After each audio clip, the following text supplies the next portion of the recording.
That'd be great. Good morning. Welcome to CalSTRS Investment Committee.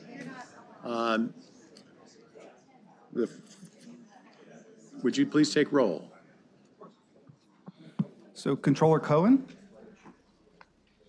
on the phone? Controller Cohen? All right. For the State Superintendent of Public Instruction, Mr. Johnson. Here. Ms. Yamamoto. Here. Mr. Tang. Here. Ms. Bradford. Here. Mr. Keeley. Morning, Steve. Good morning. Ms. Hendricks. Here. Ms. Erden. Here. Mr. Gunning. Here. And for the State Treasurer, Mr. Rufino. Present. And for the Director of Finance, Ms. Miller. Here. Mr. Chair, you have a quorum. And I have a brief statement to read. Controller Malia Cohen here. Here. So the CalSTRS board meetings are live web streamed, video archived, and available to the public on calstrs.com. Individuals who wish to address the board should wait for the 10-minute public comment period at the end of the agenda item that the speaker wishes to address. For comments not pertaining to a specific agenda item, there will be an opportunity for additional statements at the end of the open session. Each speaker is allowed a maximum of 3 minutes to comment. However, if there's not enough time for each speaker to have 3 minutes, then the timing will be at the discretion of the chair. To protect the privacy of speakers under the age of 18 who wish to address the board, only their first name and affiliated organization will be provided, but other personal identifying information such as their last name, age, or school may not be shared. And since the last meeting, CalSTRS has received one form email from non-members asking for, quote, more directly pro-climate investments such as renewables, electric vehicles, and battery storage, unquote, and not to rely on ESG, which only considers immediate financial risks. And one email from a non-member asking CalSTRS to divest from fossil fuels. The first item on our agenda. Excuse me, I just want the administrative that Controller Cohen is actually present in the meeting. We're just, staff has informed us she is present on the phone. We're just having some technical difficulties. Okay, thank you very much. The first item is to approve the committee agenda with flexibility. Is everybody say aye? Aye. Thank you. It is now time for public comment. Public comment will run no more than 30 minutes. We have 7 speakers identified. Each speaker is allowed 3 minutes. First speaker. Okay, our first speaker will be Valeria.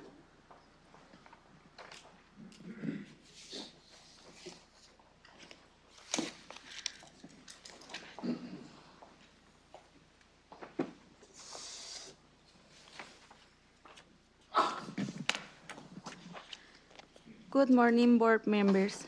My name is Valeria Alvarez. I come here today to tell you what it was like for me to work for an Apollo-owned company in your investments, because I think it is important to know how your money is used in your state. At Cardenas Markets, I suffered sexual harassment in 2 stores in Fontana, California. In the first store, I was harassed by my coworker and a manager in a different department, and I reported to the store manager and human resources. When nothing was to change it, I quit because it made me uncomfortable to go to work. When I left, I told the store manager that she made me feel like the harassment was my fault. Then I got hired in another Cardenas store in Fontana. I thought working there would be better, but the store manager there started sexually harassing me. He asked me to be his girlfriend, to go away with him to Las Vegas, and he started touch me. I filed a complaint with a Cardenas at the end of December 2022. Cardenas replaced the store manager with a new manager, the woman who ran the store I quit from. She began retaliating against me, including touch me inappropriately. In March 2023, I filed a complaint with the EEOC alleging sexual harassment and retaliation against me for reporting sexual harassment to Cardenas. In April, I was terminated. When I spoke about my experience to another investor meeting, Apollo's co-head of Impact Investment, Joanna Rice, went to the microphone and said my statement was simply not true. I hope you don't believe her when she tells you that. I shouldn't have to feel like that at work. I filed for reporting sexual harassment in California. Cardenas Markets and Apollo have treated me with disrespect. I ask you to hold Apollo responsible. Thank you. Thank you for your comments. Our next speaker will be Jared.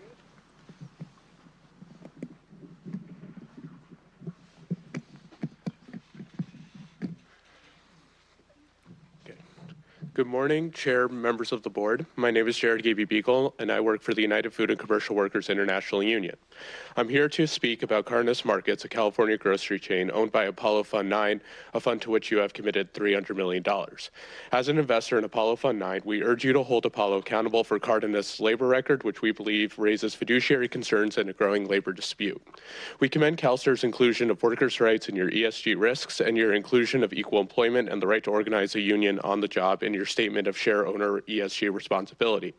We support your approach to engagement as active owners, and we believe holding invested companies to your policies is central to minimizing risks and realizing your long-term goals. I want to present additional elements of Cardenas' labor record right here in California that clash with your stated principles.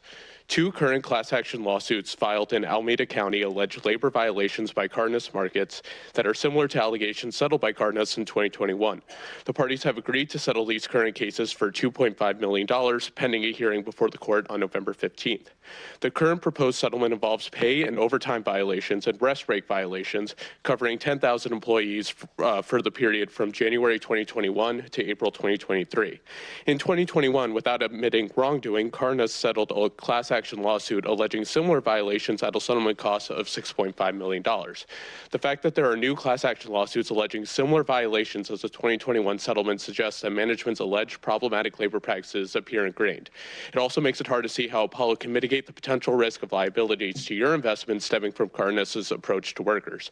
Moreover, in addition to Valeria's EEOC complaint, UFCW has filed 4 unfair labor practice charges with the National Labor Relations Board, alleging that Cardenas retaliated against workers for their union or protected activities, including by terminating Valeria Alvarez and Rosalba Martinez, who told you in January her experience of being ill at work and having a manager ask her to take a drug test and a pregnancy test.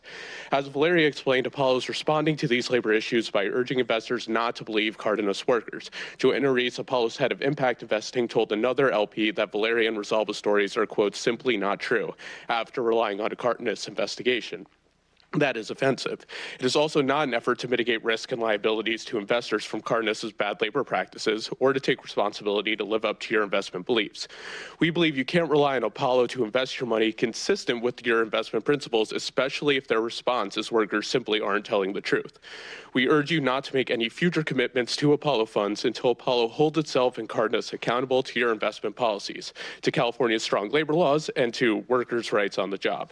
Apollo's word is not trustworthy. Apollo needs to take action to change Cardenas' labor practices and to mitigate risk to your investment. Thank you for your work. Thank you for your comment. Our next speaker will be Jordan.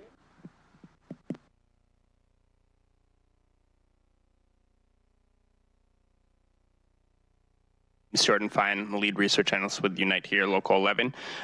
Since we last spoke to CalSTRS, strikes have continued across Southern California hotels as employers have failed to meaningfully improve upon their prior bargaining position, offering no new money for wages, pension, or health insurance. We've begun conversations with your general counsel around this, which we appreciate, and wanted to come here today to update the board around some disturbing things that have been occurring in the hotels. On October 23rd, the Los Angeles Times reported that Los Angeles hotels have been hiring migrant refugees from a homeless shelter through staffing agencies to replace striking workers. According to the article, Los Angeles County District Attorney George Gascon is launching an investigation into working conditions for migrants hired at hotels based on information brought to him by Unite Here Local 11, which represents workers involved in the largest U.S. hotel strike. Gascon said he is concerned about potential wage theft and violations of child labor law. Migrant temporary workers have been employed at the Holiday Inn LAX and Pasadena Hilton, both operated by Ambridge Hospitality, which is owned by CalSTRS investment manager Advent International.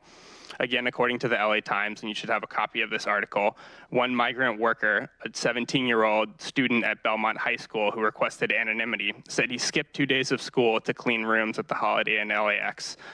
He and his mother, who secured work as a housekeeper at the Holiday Inn, received payment via banking app Zelle from an agency called Aria Staffing Services, Inc.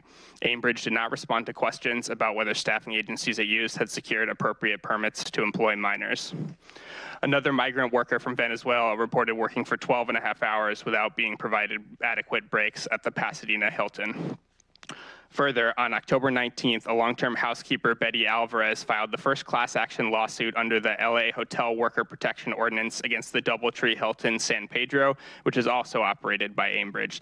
The lawsuit alleges that even after DoubleTree housekeepers reported violations out of concern for their well-being, the hotel failed to provide functioning panic buttons, failed to hire 24-hour security to respond to panic button calls, and failed to provide adequate training to workers. We understand staff has engaged extensively with Blackstone around child labor concerns at PSSI. We ask that you ensure Advent thoroughly investigates the migrant worker and child labor allegations, as well as the Ambridge-operated hotel's alleged failure to comply with Los Angeles worker protection laws. And I've outlined these issues in an email to the board yesterday. We look forward to continuing to work with the board on these issues. Thank you for your comment. Our next speaker will be Carlos.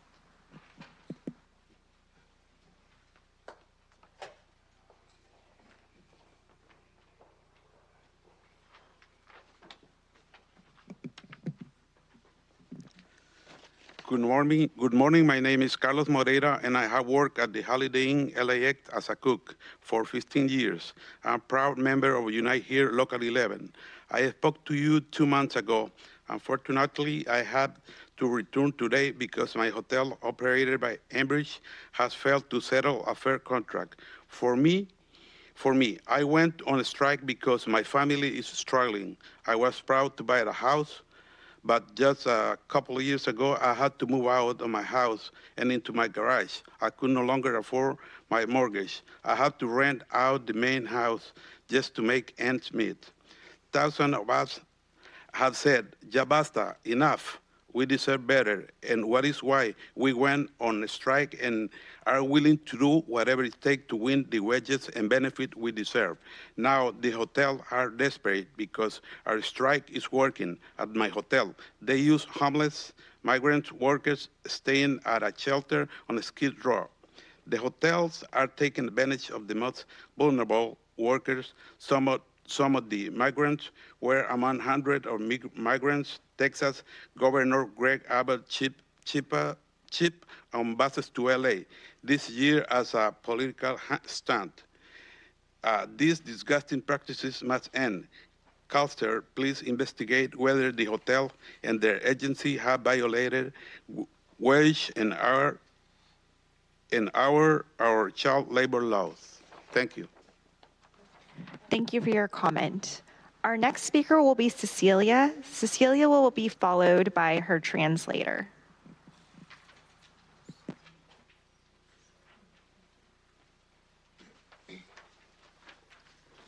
Buenos días, mi nombre es Cecilia Alvarado y he trabajado para Holiday Inn LAX por 24 años como recamarera. Good morning. My name is Cecilia Alvarado, and I've worked for the Holiday Inn LAX for 24 years as a housekeeper. Regresé a Caltrans porque después de 4 meses mi hotel no logró firmar un contrato justo que me permite mantener a mi familia. I've returned to CalSTRS because after 4 months, my hotel has failed to settle a contract that will enable me to provide for my family. Comparto un estudio en Campton con mi hija de 16 años. Pago $805 al mes por el estudio, pero solo porque hemos vivido allí durante los últimos 15 años. No podría permitirme algo similar en ningún lugar del área si lo buscara hoy. I share a studio apartment in Compton with my 16-year-old daughter. I pay $805 a month for it, but only because we've lived there for the past 15 years. I wouldn't be able to afford something similar anywhere in the area if I were to look for it today. Como madre soltera e inmigrante, dependo de este trabajo y no tengo nada más para mantener a mi familia. Mi hija es el mundo para mí. Ella es la razón por la que trabajo horas extras con regularidad. Necesito estar allí para ella y asegurarme de que vaya a la universidad. As a single mother and an immigrant, I depend on this job and have nothing else to keep us afloat. My daughter is the world to me. She's the reason I work overtime regularly. I need to be there for her and make sure that she goes to college. Me despidieron al comienzo de la pandemia de COVID-19. En mi caso, estuve 2 meses despedida y fui de los primeros en volver a trabajar por mi antigüedad. Tengo que agradecerle a mi contrato de union por eso. I was laid off at the beginning of the pandemic. In my case, I was out for 2 months and was among the first to return to work because of seniority. I have my union contract to thank for that. Pero aún así volvimos a trabajar con mucho antes de que hubiera vacunas disponibles y el padre de mis hijos murió de COVID, por lo que tenía especial miedo de contraer el virus. Sin embargo, volví a trabajar para mantenernos a mi hija y a mí alojados y alimentados. But even so, we returned to work well before any vaccines became available, and the father of my children died from COVID, so I was especially scared of catching the virus. Yet I went back to work because I had to keep my daughter and me housed and fed. Ahora las ganancias de nuestro hotel han vuelto a los niveles anteriores a la pandemia, pero nosotros, sus empleados, estamos peor. ¿Cómo puede ser? Te diré por qué. Mi hotel eliminó la limpieza diaria de las habitaciones y está obligando a menos empleados a trabajar más. No es justo y no está bien. Por eso mis compañeros y yo tomamos la difícil decisión de hacer varias huelgas durante el último mes. Now our hotel's profits are back to pre-pandemic levels, but we, their employees, are worse off. How can that be? I'll tell you why. My hotel eliminated daily room cleaning and is forcing fewer employees to do more work. It's not fair and it's not right. That's why my coworkers and I took the difficult decision of going out on strike several times over the last months. Insto a Caltrans a que le diga a Advent y Blackstone que resuelvan las disputas laborales. Al fondo le interesa resolver esto. Gracias. I urge CalSTRS to tell Advent and Blackstone to resolve the labor disputes. This is in the fund's interest to fix. Thank you. Thank you for your comment. Our last speaker will be Crystal.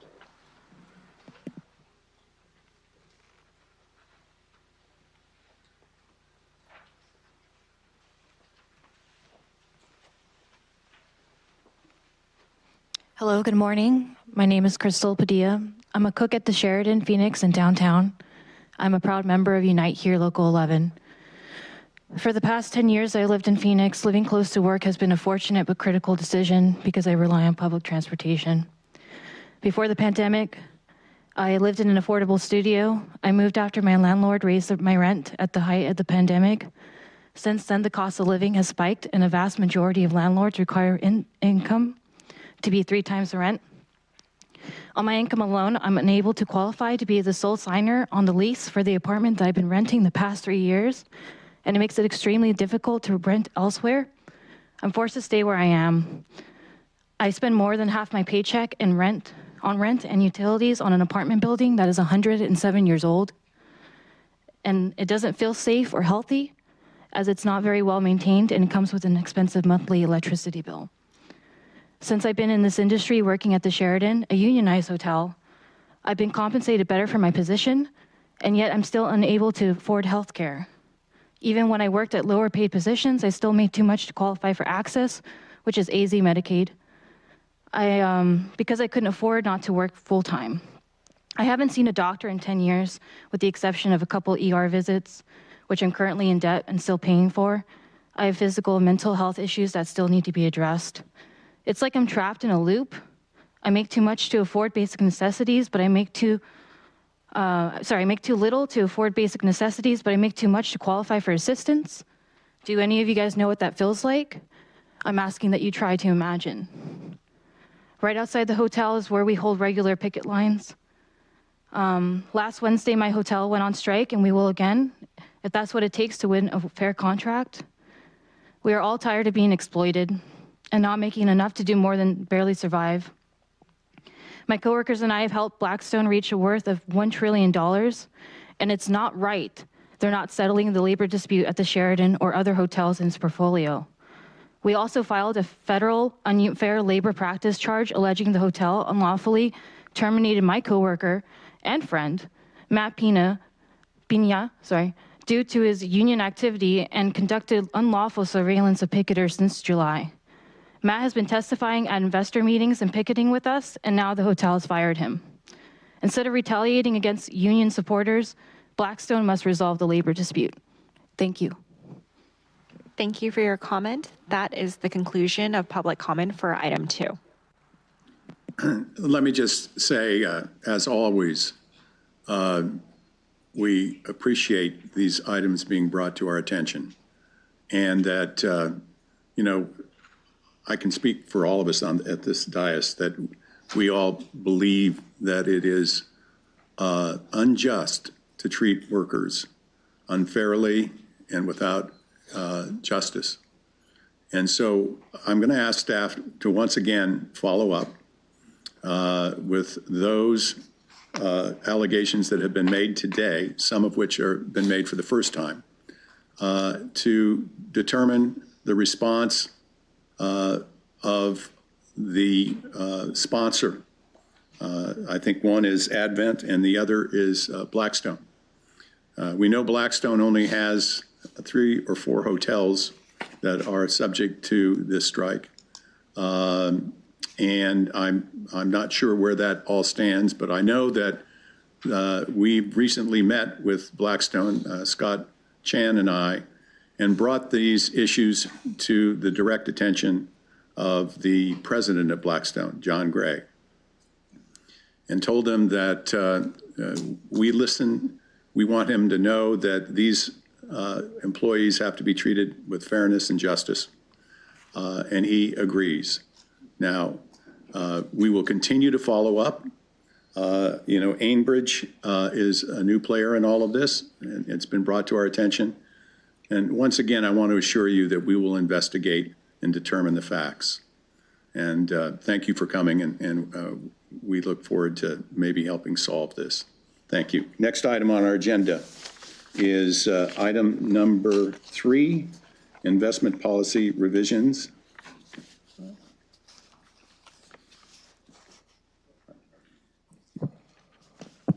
As the team comes forward to present, I have been saying to you, and for the audience didn't know, in closed session, every year I do a evaluation with the board.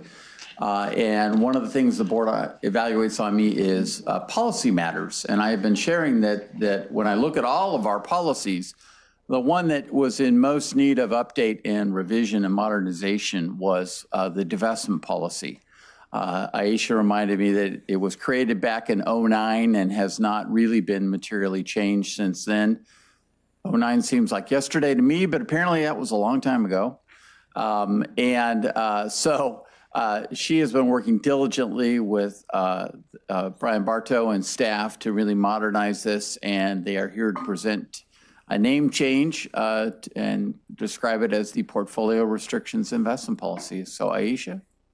Thank you, Chris. Good morning, everyone. Aisha Mastagni, Portfolio Manager in the Sustainable Investment and Stewardship Strategies Unit.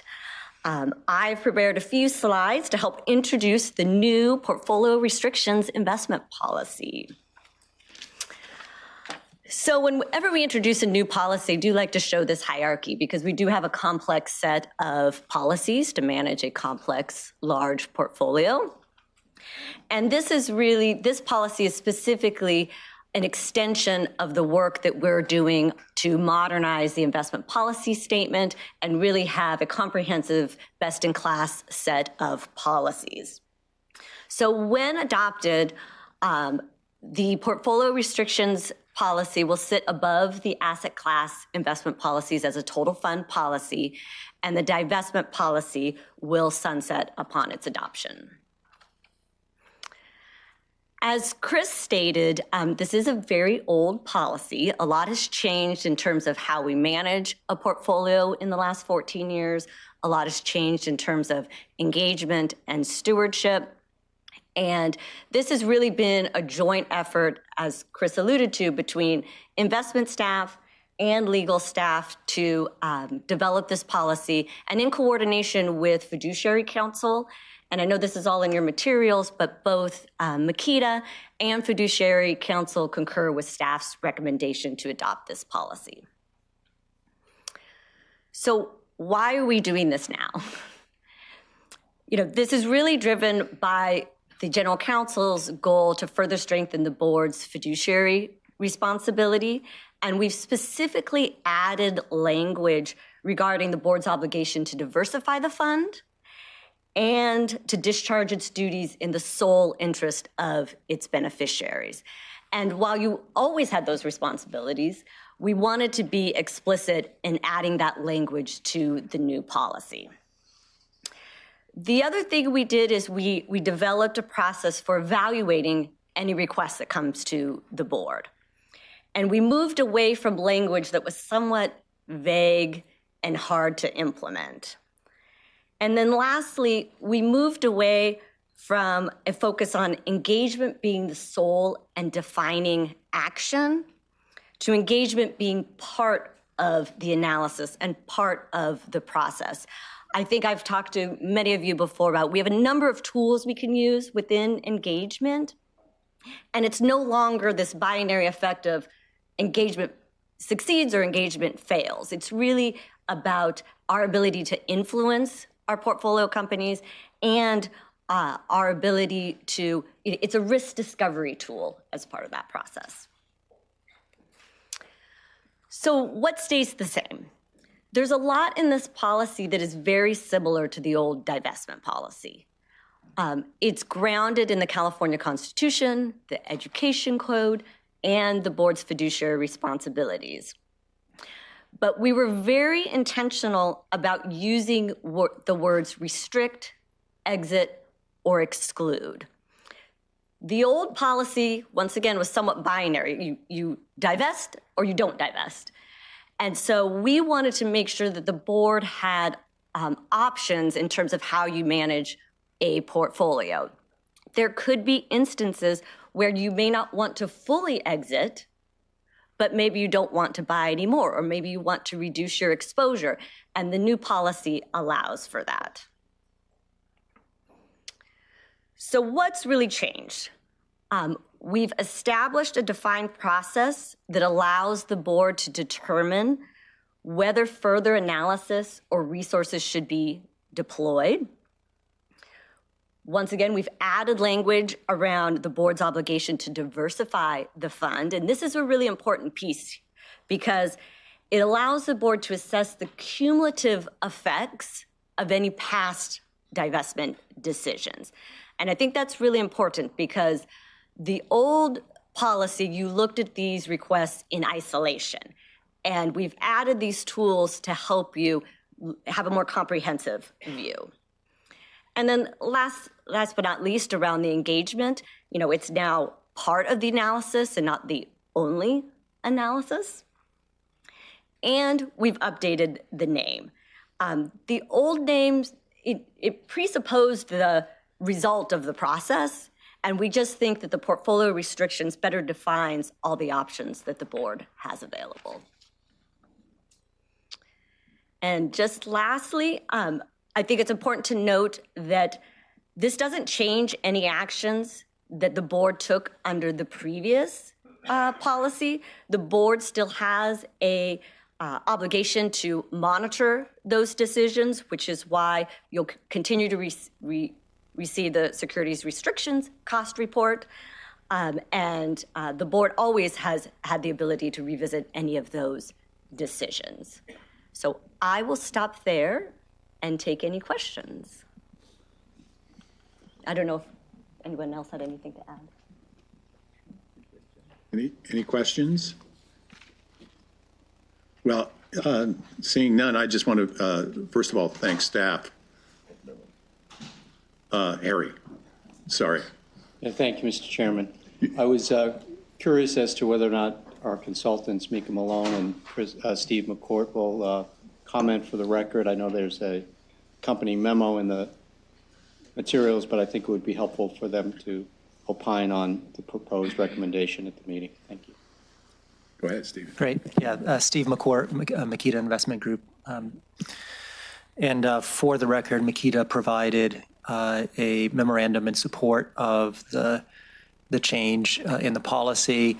As we highlight in the memorandum, we were engaged with staff over several months in the drafting of this revised policy.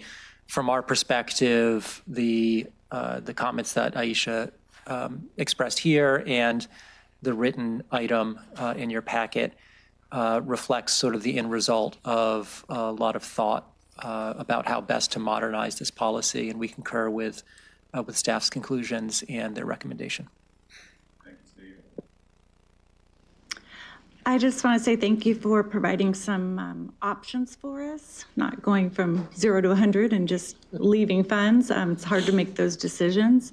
I think all of us have asked a lot of questions of staff over the past 2 weeks, and I am prepared to move this item for approval, Mr. Chair. There's been a motion and a second. All in favor, say aye. Aye. Thank you.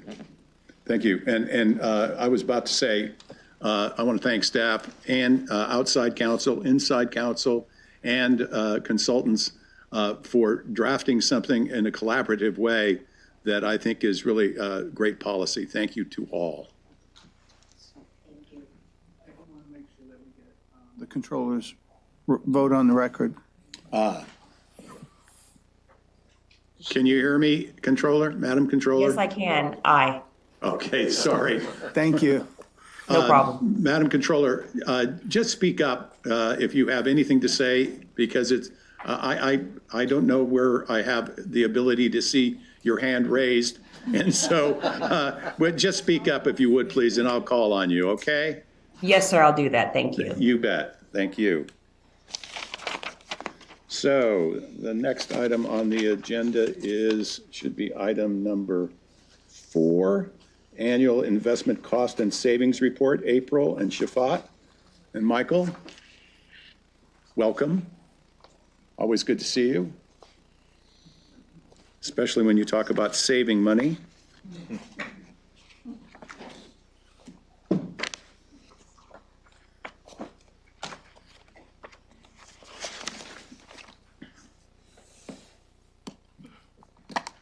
Hello, I am April Wilcox, your Director of Investment Services, and I'm very excited to introduce our annual reports.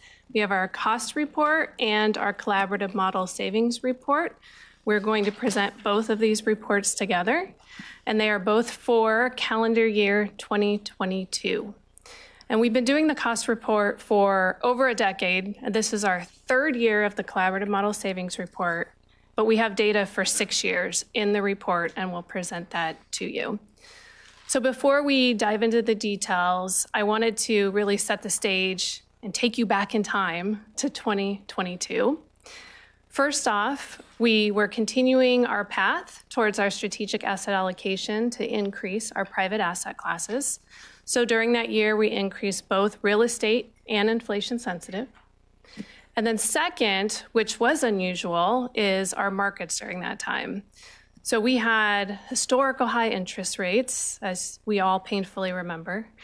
But at the same time, we had double-digit losses in global equity and fixed income and double-digit gains in real estate. And so this disparity increased our private assets even more and pushed us even further along our strategic asset allocation to going towards more private asset classes.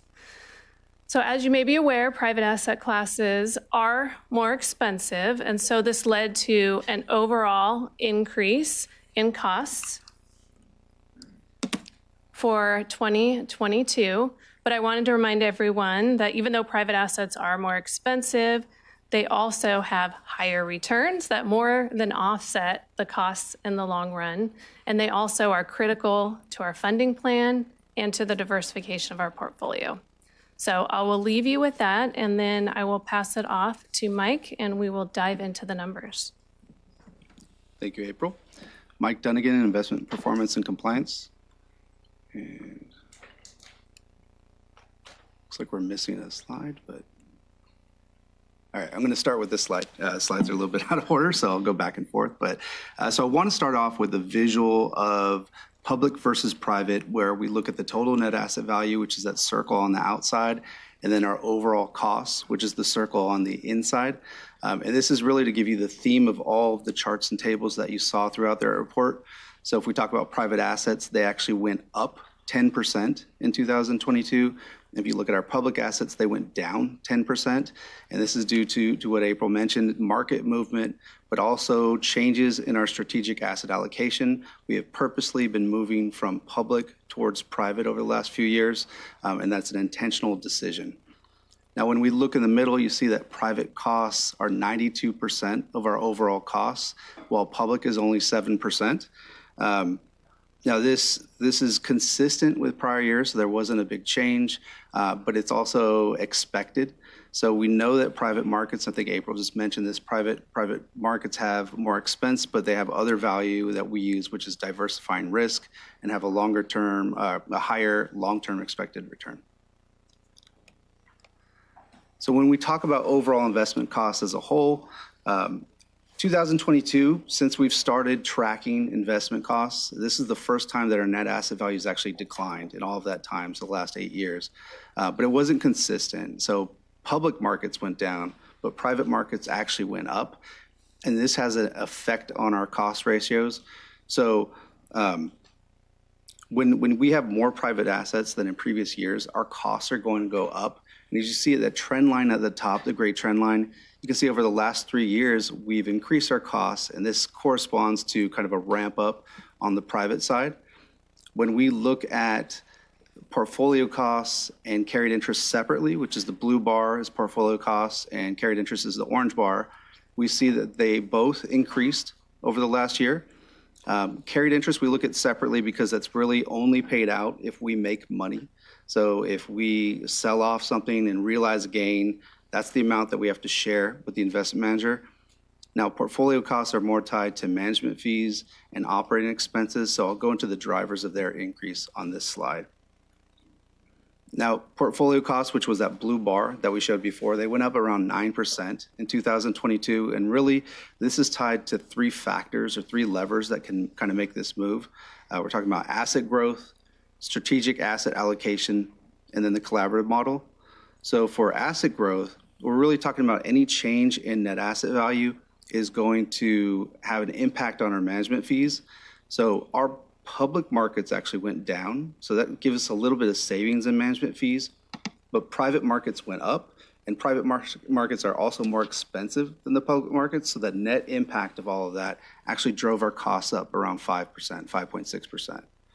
The asset allocation, this is more about the shifting from our target from public towards private, and that's going to give us some more costs that are exclusive to privates, like portfolio company fees.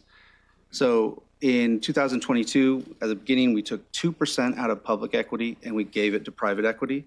And then we did that again in July. We took 2% out of public equity and gave it to real estate and inflation sensitive. And this actually increased our portfolio company fees by around 3%. Now, the collaborative model is the last piece, and that's usually talked about as far as savings in regards to shifting towards co-investments. So our co-investments actually, over the last 4 years, have grown tremendously. We've seen the value triple, and we've seen the number of co-investments go from 100 to 200. So that growth has actually increased the operating expense we need to support that model, and that was around 0.7%. So that is more than covered, though, by the collaborative savings that we're going to discuss later today. But when we add all three of these together, you can actually see that portfolio cost went up 9.4%. When we look at the capture ratio, that's really how much money we captured from our profits. What's the percentage that we actually get to keep versus what gets paid out from an expense perspective? If we look at that orange line at the bottom, that's actually the average private capture ratio, and the green line is the average public capture ratio. So you can see our 8-year total capture ratio actually decreased 3% in 2022, and that's actually directly correlated to this increase in private assets. So as we shift from public to private or vice versa, you're going to see the capture ratio kind of shift in the same direction based off that. And then finally, we had our peer comparison where we have a third-party service actually create a peer universe to compare our costs to. That's made up of 14 global peers. That peer universe actually, for the first time since we started tracking this, we were actually more expensive than that peer average, but less than the U.S. public fund average. But this was directly related to our asset mix. So we have more external management than our peers and slightly more privates. But when you adjust that peer average and that group of peers to have the same asset mix, you actually see that we're 7 basis points cheaper. And then that would save us, we're paying less in costs, or we're paying less for similar services, and that saves us $210 million overall. So I'm going to pass it over to Shafat to talk about the collaborative model. Thank you, Mike. Good morning, members of the board. Shafat Hassan, your head of investment performance and compliance. I am presenting item 4B, collaborative savings report. Now, to understand what is in this report, let's take a quick trip back to 2017. I think today's theme is to keep going back in time. So back in 2017,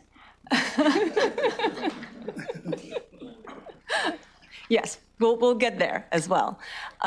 So back in 2017, staff came to this board and presented a case to bring more assets in-house, specifically the private assets where staff would be managing those assets using internal resources. At that time, the case was made that doing so would save us annually between $200 to $300 million roughly in management fees and carried interest. What you're about to see in this report is the results of those decisions that you supported and allowed staff to make. So I'm very pleased to say that over that 6 years, we were able to save over $1.6 billion. Just in 2022 alone, we saved $428 million in fees and carried interest. Also during this year, you heard Mike say that we actually ramped up our investments in these type of in-house private strategies. We tripled those investments in number. And so one thing we ask ourselves, what is this recipe to be able to grow the savings or even maintain these savings into the future? And if you ask me, I can summarize these into 3 broad criterias. 1, generally speaking, what is the performance of the private markets going forward? 2, the availability of these type of deals and the actual type of deals that are available. And 3, staff's ability to execute timely on these deals. So collectively, all of these efforts, we call them bending the cost curve. And I know Scott will shed some additional light on that. Great. My name is Scott Chan. I'm the Deputy CIO at CalSTRS, and I'm actually going to talk a little bit about the future. So it's back to the future. Chris coined the phrase maybe 4 or 5 years ago, bending the cost curve. And we're not talking about bend it like Beckham here. We're talking about bend it like Ailman. But I think it was a great analogy to describe this effect that we are moving more of our assets into the private markets, which are going to be higher cost. So our solution has been to try to bend that cost curve, save costs through the collaborative model. And, if we looked at the asset allocation that we just completed, we are moving again in that direction in the future. We move 4% from global equity to targeting 1% in private equity, 1% in inflation sensitive, and a couple of percentage points to private credit. So the future is going to continue along that side, and we're going to look to bend that cost curve. If you roll back, and I think what Shafat was saying in the past, about 5 years ago, we thought we could save an additional $200 to $300 million a year in annual cost savings. The last year, $428 million in annualized. Looking forward, we hope over the next 5 years to save an additional $200 to $300 million per year, getting the annual rate to hopefully call it $600 to $800 million, $600 to $700 million a year in savings annualized. So that would be our new target. But I also want to introduce that, we've been evolving the collaborative model. And so initially we were looking to save on co-investments, separately managed accounts. But as we look to the future, we're doing more and more of joint ventures, controlling the asset from a risk basis, but also ownership, where we're sharing in the economic benefits. And I was fortunately invited to sit in on the real estate meeting. Julie invited me. They had a segment where they were evaluating some of their collaborative model deals, and in the real estate operating companies that we had ownership in.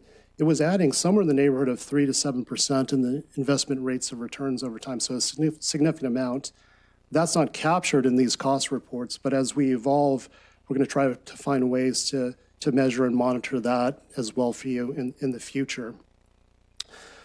So anyways, I would want to just to conclude with that evolution and talk a little bit about the current environment, because I think it's important to understand that, and both April and Shafat were mentioning this, transactions have slowed significantly in the market. So in the private markets, we're seeing, 50 to 80% declines in transactions.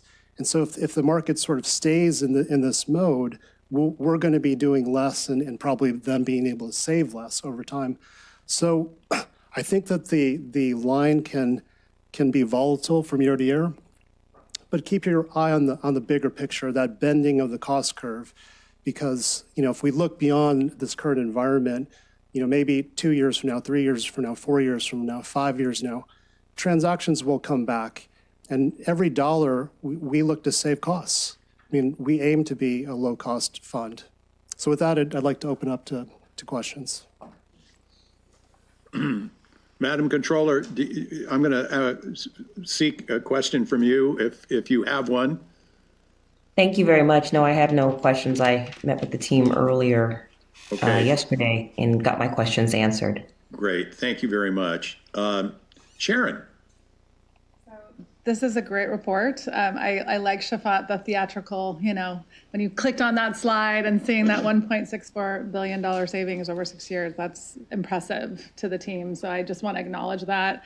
I'm an educator, so we're always striving for more. So A plus for this period. I think one of the things, Scott, as you were talking, when I hear us, and I know we're kind of talking in generalities, but when I hear us looking at private markets, we're saving, it's higher cost, but we have the savings. I just get a bit, I appreciate you adding the context of ownership and co-invest, but obviously we have people speaking, today. There's a lot of challenges in the private markets, right? Just on a governance perspective and so I would hate to have people walk away from this conversation hearing CalSTRS is we're just moving from public to private more and more, and that's the future. So I just wonder if you could, I don't know if it's a question. I guess it's more of a, obviously a lot of institutional investors are looking at private equity and places like that to reach their bogey. But I guess I get concerned when we say things like, private market is the future, or if we're moving in that direction. I think a lot of the public have concerns about that movement. And so, again, we're trying to make money in a very challenging environment. So I think a lot of people understand that, but I also would hate to kind of walk away from this conversation thinking that it's just about cost savings. I think costs can come in other things besides just, monetary. So I just wanted to raise that as not a concern, but just a thought in terms of our messaging or how we're communicating about this. Yeah, no, thank you for mentioning that, Sharon. And I do want to draw out the larger picture that We undergo the strategic asset allocation every 4 years, and we make the determination of where we want to be from a target asset allocation. We have been deciding to move more into private markets because of that risk return. But another question that I think you're getting at is every time we evaluate one of our partners, whether they're public or private, they have to be aligned with our values and in the ways that we want to operate. And so we thoroughly vet every manager. We visit them frequently, as Bill was saying. We were out just a few weeks ago in New York, making the case and demanding to engage with our private equity managers. So I think hopefully that I'm not sure if I could accurately answer the question, but we'll try to put that more in perspective as we talk about it, the larger picture of the asset allocation. And it is a decision. We could decide not to move more into private markets, but I think holistically, if you looked at the history of it, it's been a great move, diversifying our portfolio, but we continue to engage with them. Denise? Thanks, Bill. Scott, I just wanted to add, in case our constituents don't know, that when we talk about cost savings, we're also already including what it costs for our CalSTRS staff, because I think that's really important for everyone to know. Oh, yeah, thank you for noting that. Yes, absolutely. Chairman Keeley. Thank you, Mr. Prasad.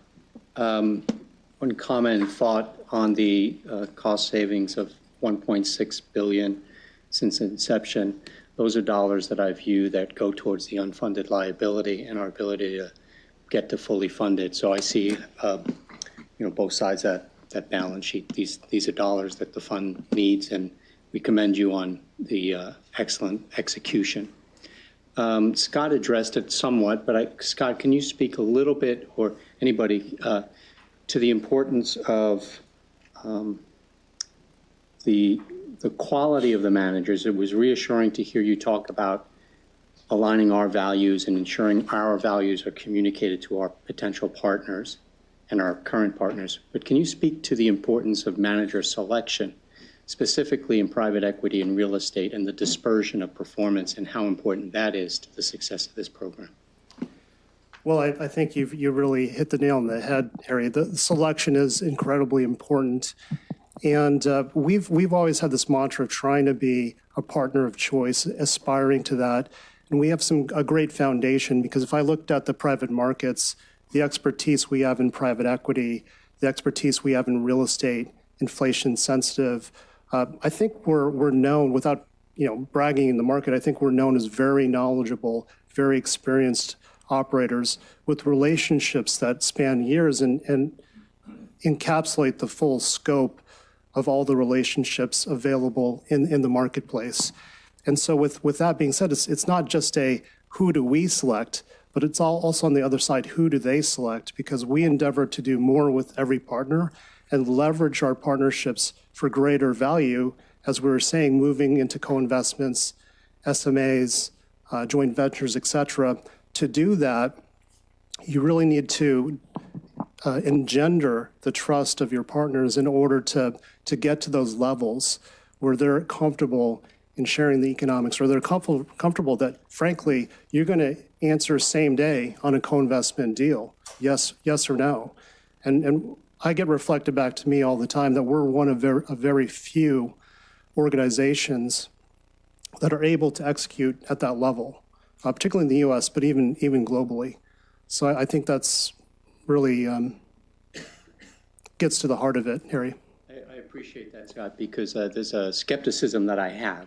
I think it's a healthy skepticism as to why a partner would be willing to share more of the economics with us when there's so many institutions that are chasing opportunities. So it's possible, we're doing it, and we need to continue to protect and build upon that to ensure that we reach our ultimate goal. Thank you, Mr. Chairman. Thank you, Mr. Chairman. Mr. Ruffino. Thank you, Mr. Chair. And want to ditto the comment of appreciation on the $1.6 billion. It's substantial. It's great the college professor give you an A+, the treasurer gives you an A++. Question. So does this cost report provide staff with any actionable information? And if so, what action might you consider? So yes, I would say it does. So costs are an important part of the investment decision. And we do a thorough review of all the costs that we collect at the end of this report and share it with each of the asset classes, and they dig into it and then do analysis on whether if they see spikes in cost, do they need to go speak to a specific manager or a specific strategy that has too much cost. So they actually manage it from that perspective and are looking at, okay, if our costs have gone up, why did they go up? And do we need to evaluate the managers and what happened? So that's really how they use it. Thank you. Thank you, Mr. Chair. Thank you, Mr. Rufino. Gail Miller. Thank you, Mr. Chair. So I'm not going to belabor some of the other pieces. I do just want to reiterate what the chair said, that I do think this is about unfunded liability. I think we just have to get really clear on that these are savings that go to a significant unfunded liability and not to other parts of the enterprise. So the better we can understand that, I think. I appreciate how hard the team is working. I think a natural evolution that we'll hear from our consultants, if they can speak after, is just that we will start to see a plateauing in the savings.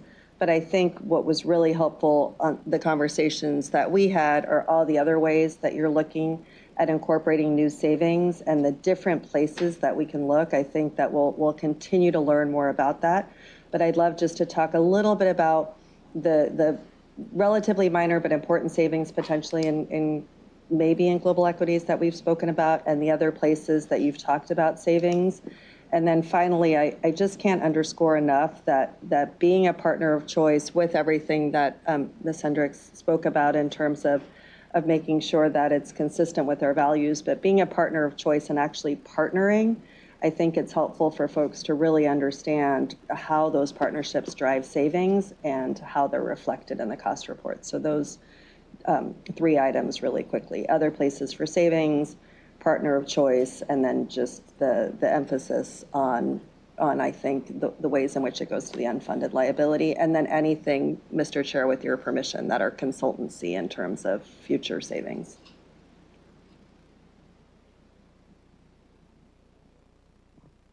Sure, yeah. So for global equities, we have roughly, and I'm looking back at June, 80% of our portfolio now being 75% of our portfolio is managed in-house, and we are a very low-cost producer. If you looked at the cost report on the capture ratio in particular, you'll notice how efficient our global equity is. And I would just want to commend June and the team. I think, since you've been here for, call it 7 or 8 years. Here over 9 years. 9 years. Not to correct you. Gosh. Time flies. But I want to say we've moved the footprint to more direct in that time period, roughly 10 to 20%. What's the number, June? Do you know offhand? Doubled the dollar amount that we brought in, that we're managing. Yeah, so we have made significant strides in global equity. So hopefully that answers that question for you. Mr. Edelman was just I think we're going to look at just a couple other ways that will continue. Yeah, all I was going to add was, we're at 75% and we're constantly looking at ways to do more, to buy index feeds and to manage that. And people are starting to get closer to active management type of feeds that we can manage in-house and do the execution.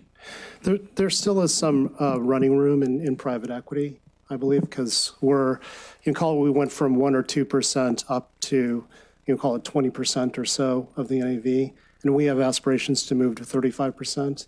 That also doesn't get encapsulated into the numbers right away. It takes time because it lags a bit in private equity. So I think there's significant running room there to do more co-investments as well. No, just in estate, one of the things that we are exploring to see if we even make sense to add in the savings report is the line of credit, the facilities that are used to fund some of the real estate investments, what kind of fee breaks or interest rate breaks we're getting in those facilities versus what's out there in the market as interest rates. So that is also something that we will assess and look into. I think the important piece of both of those is that there's actually savings that aren't incorporated just based on the innovative ways that our team works both on the credit facility, on the real estate side, on the partnerships, on the private equity side. So how we incorporate that in the longer term. Great. And Steve McCourt from Makita, just with a few comments on the cost report and the savings report. For the record, just want to state what we've stated multiple times in the past. The fact that CalSTRS as an organization evaluates costs annually at this level of detail is very much a best practice in the industry. You are very much a leader in this practice, and every year that we review the report, our observation is it gets more detailed and more valuable for you as an investment committee. I will agree with a handful of comments that were made related to cost trends being volatile year to year. So it's important as you get more of these reports over time to evaluate the long-term trends, not the blips each year, largely because of the way that the costs and the savings are being measured here in a very precise way, subjects them to idiosyncratic increases and decreases in any given year. But over a 5 or 6 year period, the trend should be pretty clear. I'll highlight that CalSTRS, as Shafat noted in her slide, across asset classes tends to have lower fees than its peers. Part of this is a consequence of your staff for many years now being laser focused on the collaborative model and identifying ways for fee savings. Part of it is you're larger than a lot of your peers too, so you benefit from economies of scale in most of your asset classes. I also want to highlight that, as was mentioned before, so I'll reinforce someone else's earlier comment, carried interest is appropriately included in the cost report as a cost to the plan. It is, but it's a contingent cost. It's a cost that you bear when your private market strategies produce profit for you. So it should be measured, but the way those costs will go down is in years where the returns are not strong. So the hope would be that your returns are strong and that there's a carried interest that's paid on those returns as a consequence.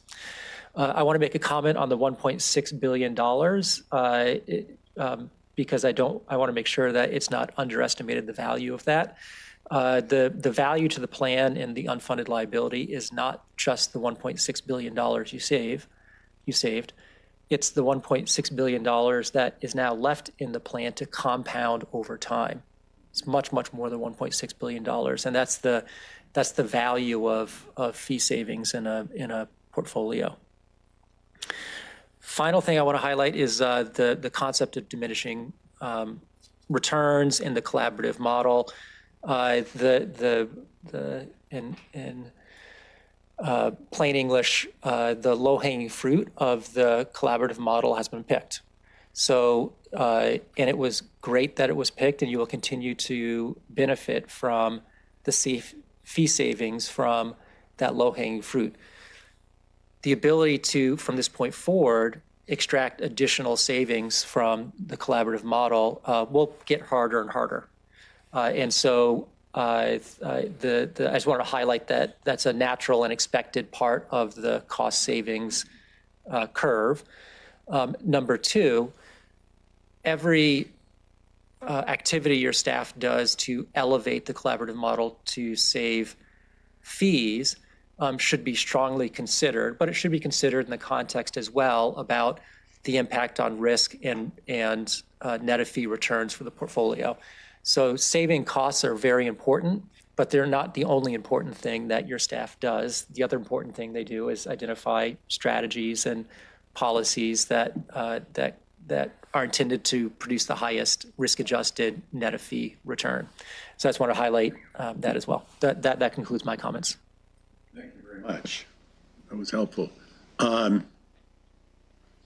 did you have any questions? Actually, Steve answered my question. I was going to ask a question in regards to trend, and I think he mentioned it. Over the long haul, do we anticipate on having the same trend of saving over $400 million a year? That's $400 million that is going to come back into us in the long run. So. Thank you, Ken. I just, I have no questions. I just have one comment. As to being the partner of choice, I can testify under oath. I was with Scott Chan a week or so ago in New York, and we met with some of our biggest partners. And I'm going to brag on staff. We are considered by the major firms with whom we invest to be the partner of choice, and it's because of shared values. And that was emphasized in each of these meetings. We share values with them as how we treat people. We share values on the importance of collaborating with one another. And it has led to us being able to have unique opportunities that not only save us money, but make us more money by virtue of having our whys. That's like Speaker Pelosi said, you have to know your why.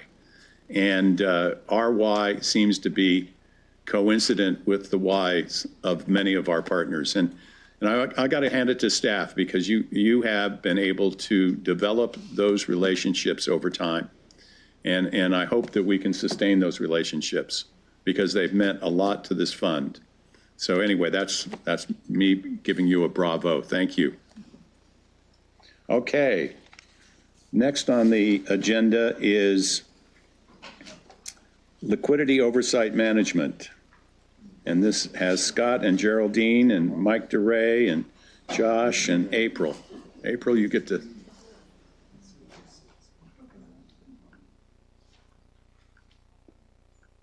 She's going to sit back down.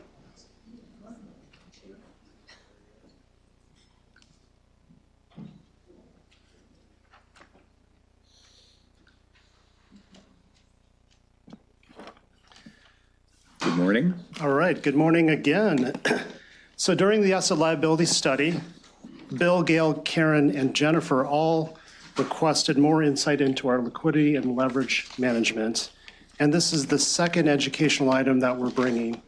Liquidity management is essential to manage our cash flows in a dynamic and volatile market environment. And so one of the largest changes that we discussed was moving more into private market assets. Now, we have roughly 42.5% of our portfolio in that, and these cash flows are volatile. And in today's environment, we are not seeing a return of that capital, making our cash flow situation a bit tighter. So we think that adding greater flexibility and tools is going to significantly benefit our ability to manage the portfolio with a minimal amount of risk, including the two topics we'll discuss today: total fund leverage, which is debt in addition to the debt we have in each of our asset classes, and which we can access at the total fund level, most likely at a cheaper, more efficient cost. And then asset allocation, wider asset allocation bands, which are going to provide us the option of not necessarily needing to rebalance the portfolio under certain circumstances. I think it's very important for you to know, though, up front, that staff is considering taking only a small amount of risk as we initially recommend some of these changes for the total fund and the asset allocation bands. Because number one, we want to mitigate, and by using a small amount of total fund leverage, we're not going to be affecting our total fund levels, and we'll bring that back in January. Number two is that our purpose is really to manage and smooth out these volatile cash flows. And so inherently, we're not thinking about taking on permanent leverage necessarily, but essentially seeking to pay it off over a cycle if we do intend to use that tool. And thirdly, you should know that staff has a significant amount of expertise and a very long history of managing and making decisions around these tools. But even so, even though we have a lot of knowledge and expertise, I see this as an evolution where we're going to want to start slowly, ensure that we've mastered those smaller steps and evolve over time. So with that being said, I'm going to hand it over to Geraldine, who's going to provide some specific examples. Good morning, Geraldine Jimenez, Senior Investment Director, Public Markets. So we thought we'd walk through a few examples of what we mean about using leverage to manage cash flows and exposures and actually mitigate risk, which is not really intuitive, right? I'm going to use leverage to reduce risk. But I'm going to take you back to a time in 2008 where a lot of us, it's called the Great Financial Crisis, and there's a good reason for that. If you look at the screen, we lost almost 10%. There was a difference in our 10% of our public market exposure. So we were different than our strategic asset allocation. And that's risk, right? That's active risk. Well, there was a big outcome. That year, we lost 26% value in the portfolio. So I'm trying to shock you for a reason. It's real, it happened, and about $44 billion. So it's a big number. And so what did that mean? We weren't able to rebalance. We actually reduced our commitments to private assets that we had at the time. So there was a significant challenge. So now I'm going to walk you fast forward. And I do want to mention there was multiple things that the board has done and staff recommended since then to mitigate that risk, meaning you added inflation sensitive, you added the risk mitigating strategies, and just recently you added private credit, which also has a diversifying stream of returns. We're going to now talk about another tool. Go back, sorry. So now this was 2020. Remember that pandemic horrible experience we all lived through? Well, the markets were pretty tough too. So notice there in March 20, okay? So the green line is using the derivatives we used, and the gray line is without. So if we didn't do anything, as we didn't do in 2008, we would have a larger underweight. So again, active weight would have been larger at almost 12%. Instead, we have about an 8% underweight. So again, we reduced our active risk by using derivatives to actually buy back into the equity markets. And this added value, and I was really happy when you were talking about the last slide, we were talking about the value added. We added $1.4 billion with that positioning. That's a big number, going back to our liabilities. So this is what that leverage that we put on at the time did to help us manage through this crisis. And later on, you'll see, if you go to the next slide, this is actually then the leverage numbers during that period. So you can see 2020, there it is, December, and into one December to the next. We actually got up to 4%, and some of that leverage we were using was, again, to get market exposure, but to continue committing to the private assets. And so the number you're not seeing from 2008 is once you stop committing to your private assets, it's actually multiple years later that you see the reduction in performance on the portfolio. So these are both really important concepts of how using just a little bit of leverage actually reduces risk and enhances return. Next slide, please. Now I'll hand it over to Josh. Great, thank you. So I'm Josh Diedish. I'm one of the interim co-directors for the investment strategy and risk team.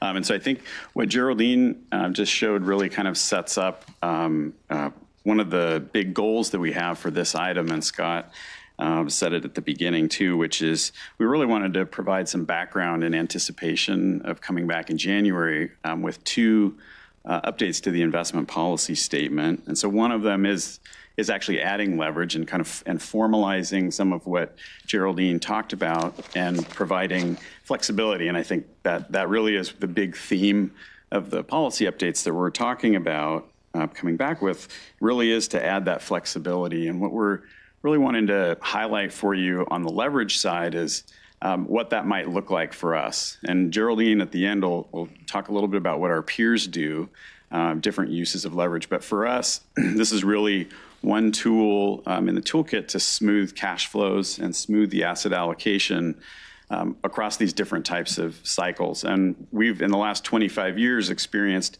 3 very different types of environments like this, going back to the dot-com bust and 9/11, a much longer, drawn-out period of equity downturn, the great financial crisis that Geraldine highlighted, this really deep drawdown and recovery, the COVID crisis. These all can play out in different ways. And so what we'll be looking to do is really use leverage to smooth these cash flows. And we make it look nice and neat and tidy, you know, that we sort of have this drawdown and cash flow slow, and we're doing this and then reducing it as the market recovers. But what we're really looking for is the flexibility to make these decisions along the way, because we won't know what's happening. So the first one that we'll come back with really will be this leverage policy to support the flexibility from that end. And then the other, if you can go ahead and go to the next slide. The other is really looking at the asset allocation bands. And some of you have heard Chris talk about the history of this, you know, in terms of thinking that the market would go this direction. But I actually think the tighter bands that we had historically made a lot of sense. The portfolio 20 years ago had something like 10 to 15% in illiquid assets. So we had a much different portfolio. Fast forward to today, our allocation to illiquid assets, this is something we've talked about quite a bit, has doubled. And so when we take that as a backdrop with the doubling of the illiquid assets, we've talked about, you know, being a mature pension plan with cash outflows every year, adding flexibility to let the portfolio get farther away from targets might be the optimal choice. And that's really what this is all about. It might be that we want to use leverage to smooth and rebalance, or we may want to let the portfolio get a little bit further away from targets. And so that's really kind of the theme that I think we're talking about with these items, really, is that flexibility.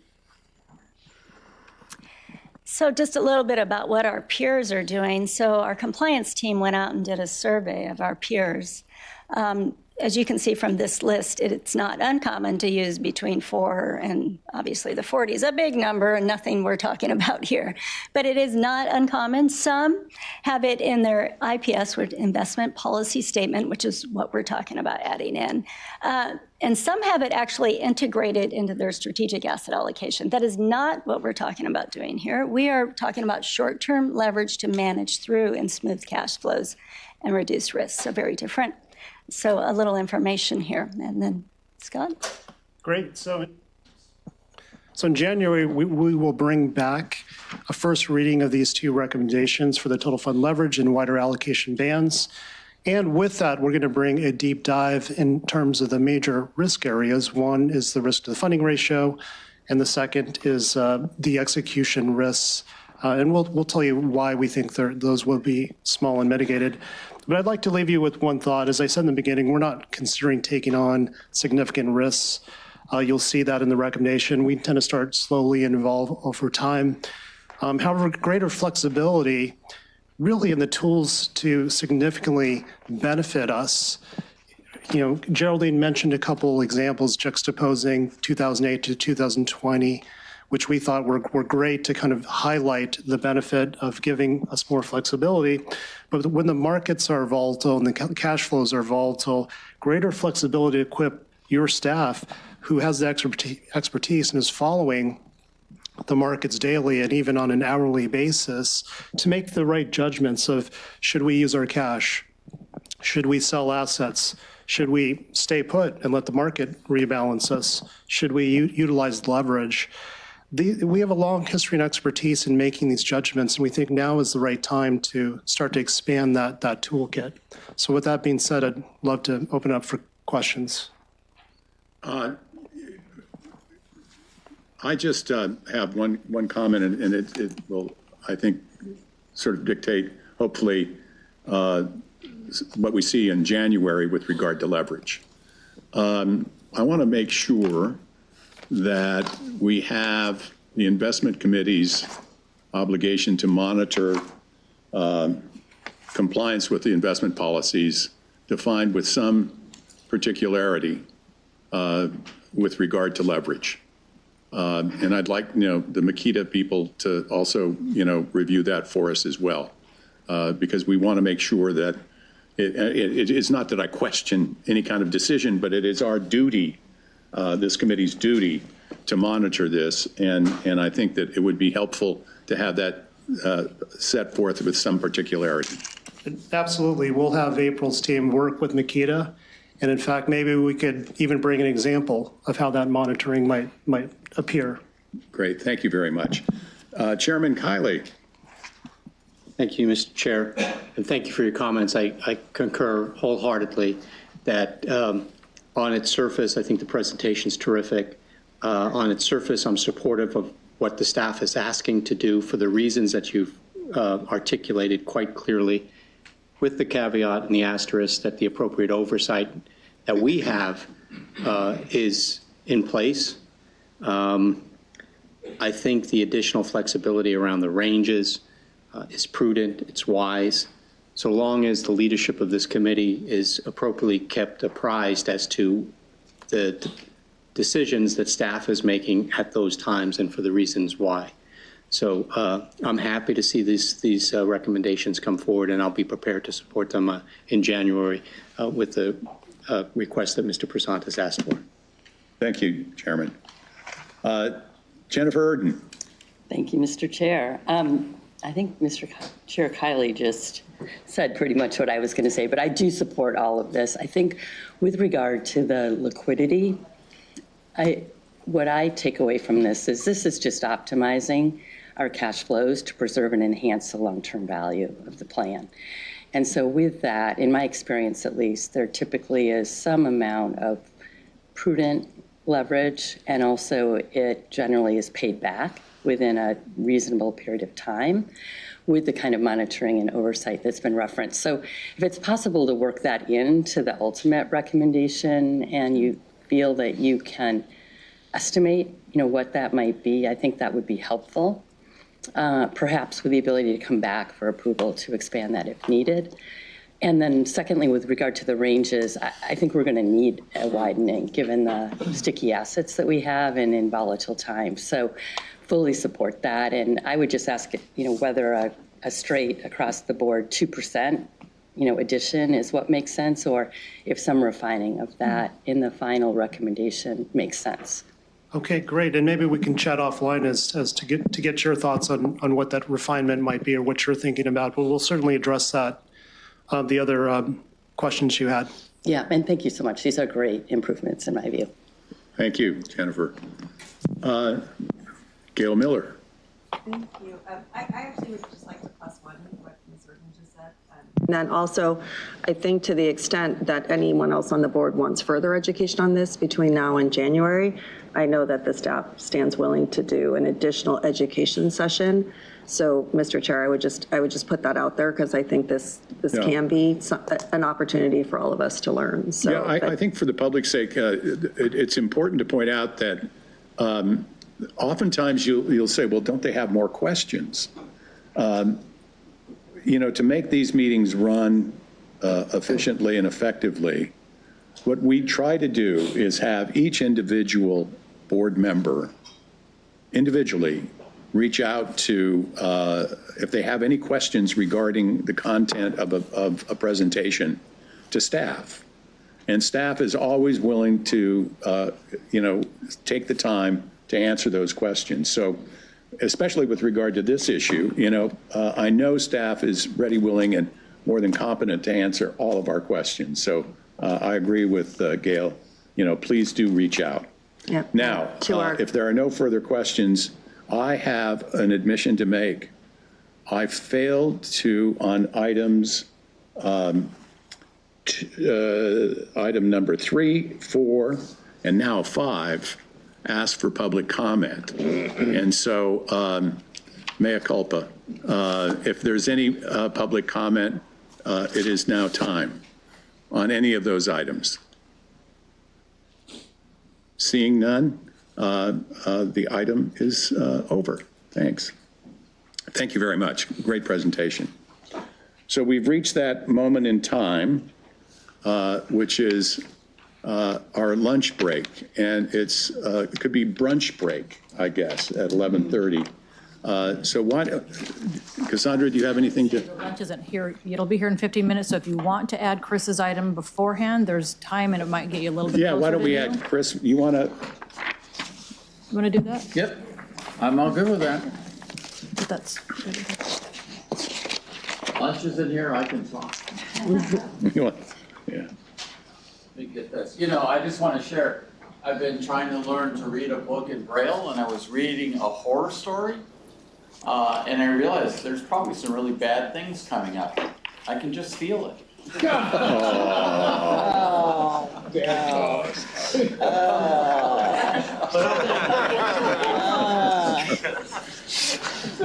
Have a delayed reaction.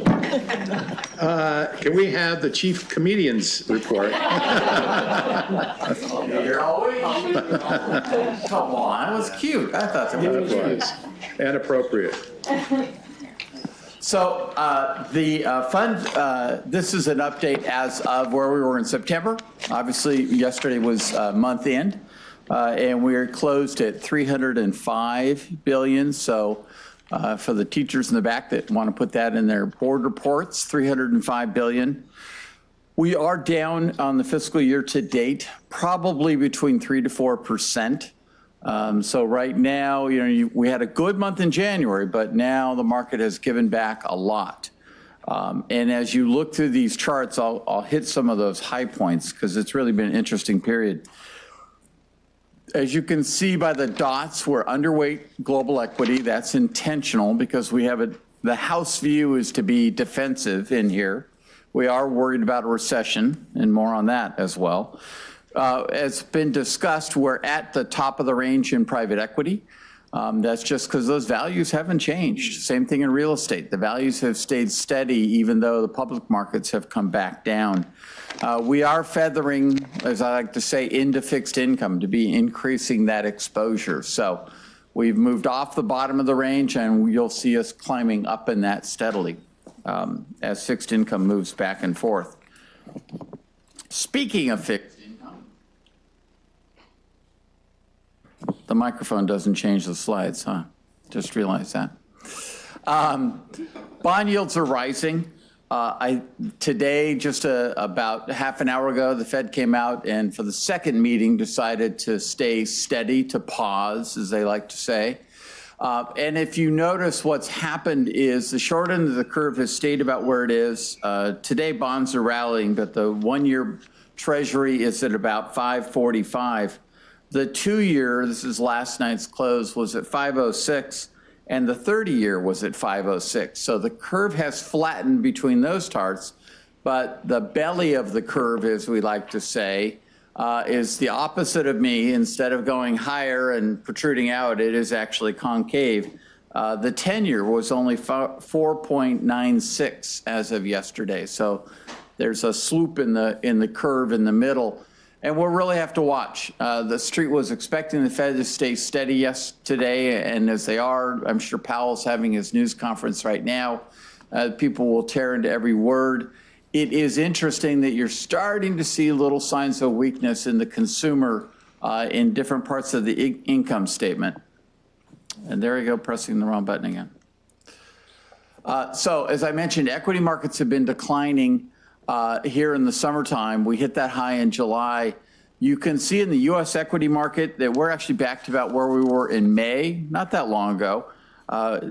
U.S. stocks are up on the calendar year. So 2023 stocks are actually up 9% in the USA. Our fiscal year, since June 30, they're actually negative, about 6%. So this year is proving to be tough for us because it started out good, but then has faded off. Non-U.S. stocks are not as strong. Non-U.S. stocks are only up about 3.3% in 2023. They're down 7.7 so far fiscal year to date. And non-U.S. stocks are back to about where they were in March of the year. So they're closer to just being flat on the year in the end. This is a graph I thought was very powerful. We had one of our economic advisors come in and talk to the staff, and they really brought up the point of the federal deficit, the cost of financing the federal deficit. We know the deficit's huge. The U.S. government doesn't have a balanced budget. But the interest rate on what the government has to pay on that debt, when it was zero, nobody paid attention to it, but now it's climbing. And when you guys think about, I won't go back to 2008, but when you think about the last few years, if you didn't refinance your mortgage, most everybody did, and so their mortgages are lower cost. In other words, you re-extended out the curve to 30 years and borrowed. People that had to borrow money, and corporations borrowed long. They didn't borrow short. I am not quite sure why, but the U.S. government did not do that. They have an internal requirement to roll short-term debt.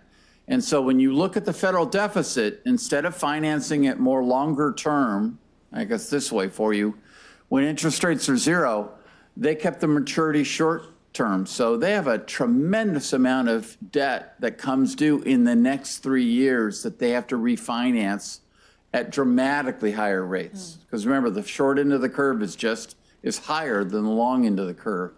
So the cost of paying interest on the federal deficit was pointed out to us could be as much as 3% of GDP. And next year and the year after, the government will have to spend more on interest payments than we do right now in the Defense Department. So just absolutely huge. And they presented a pretty horrifying story of whoever the next president is going to have a terrible budget situation because of this interest cost that they'll have to bear for where interest rates are right now. So not something that's in the headlines, but absolutely something we're going to have to watch. A big debt burden overhanging our economy and government, and not going to be resolved anytime soon.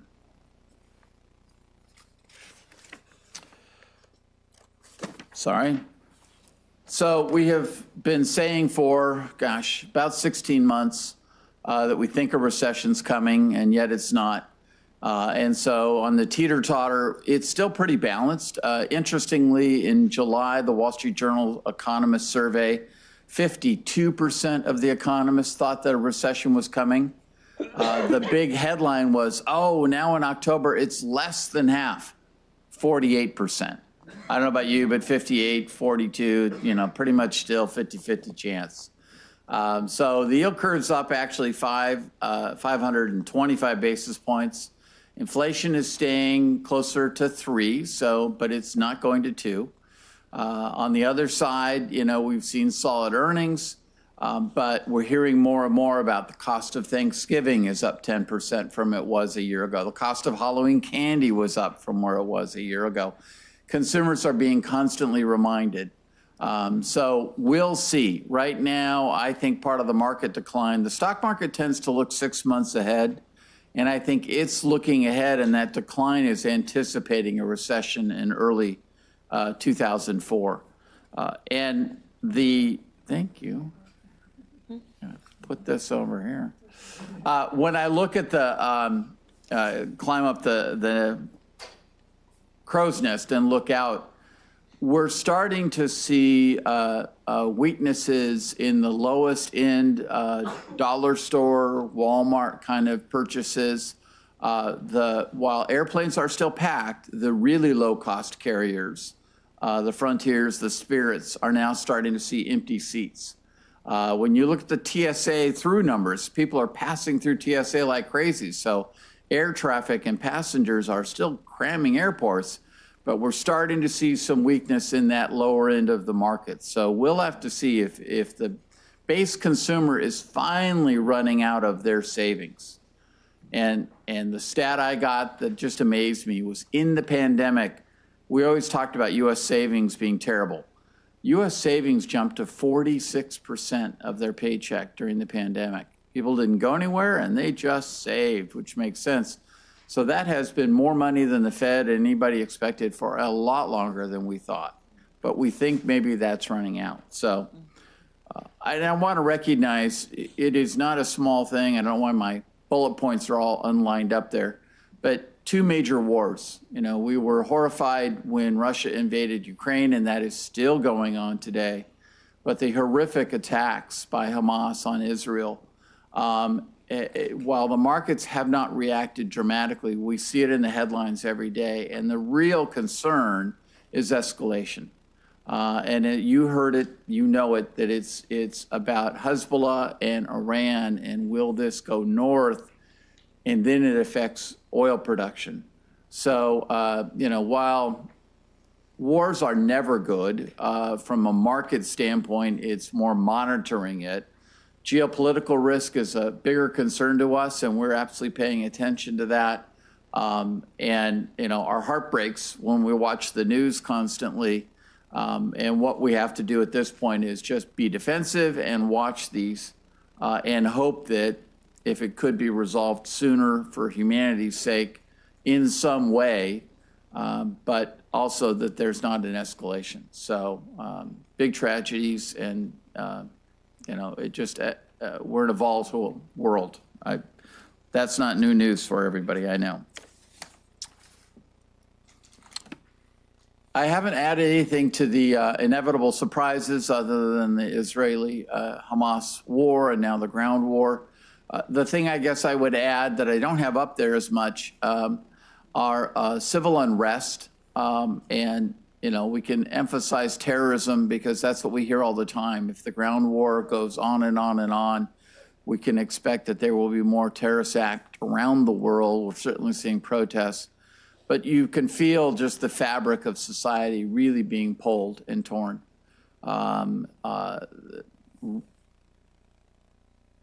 Long-term, issues between people and religion and political views. It is a really worrisome environment that we have to watch, overlaid with a strange economic situation of rising interest rates and trying to fight inflation.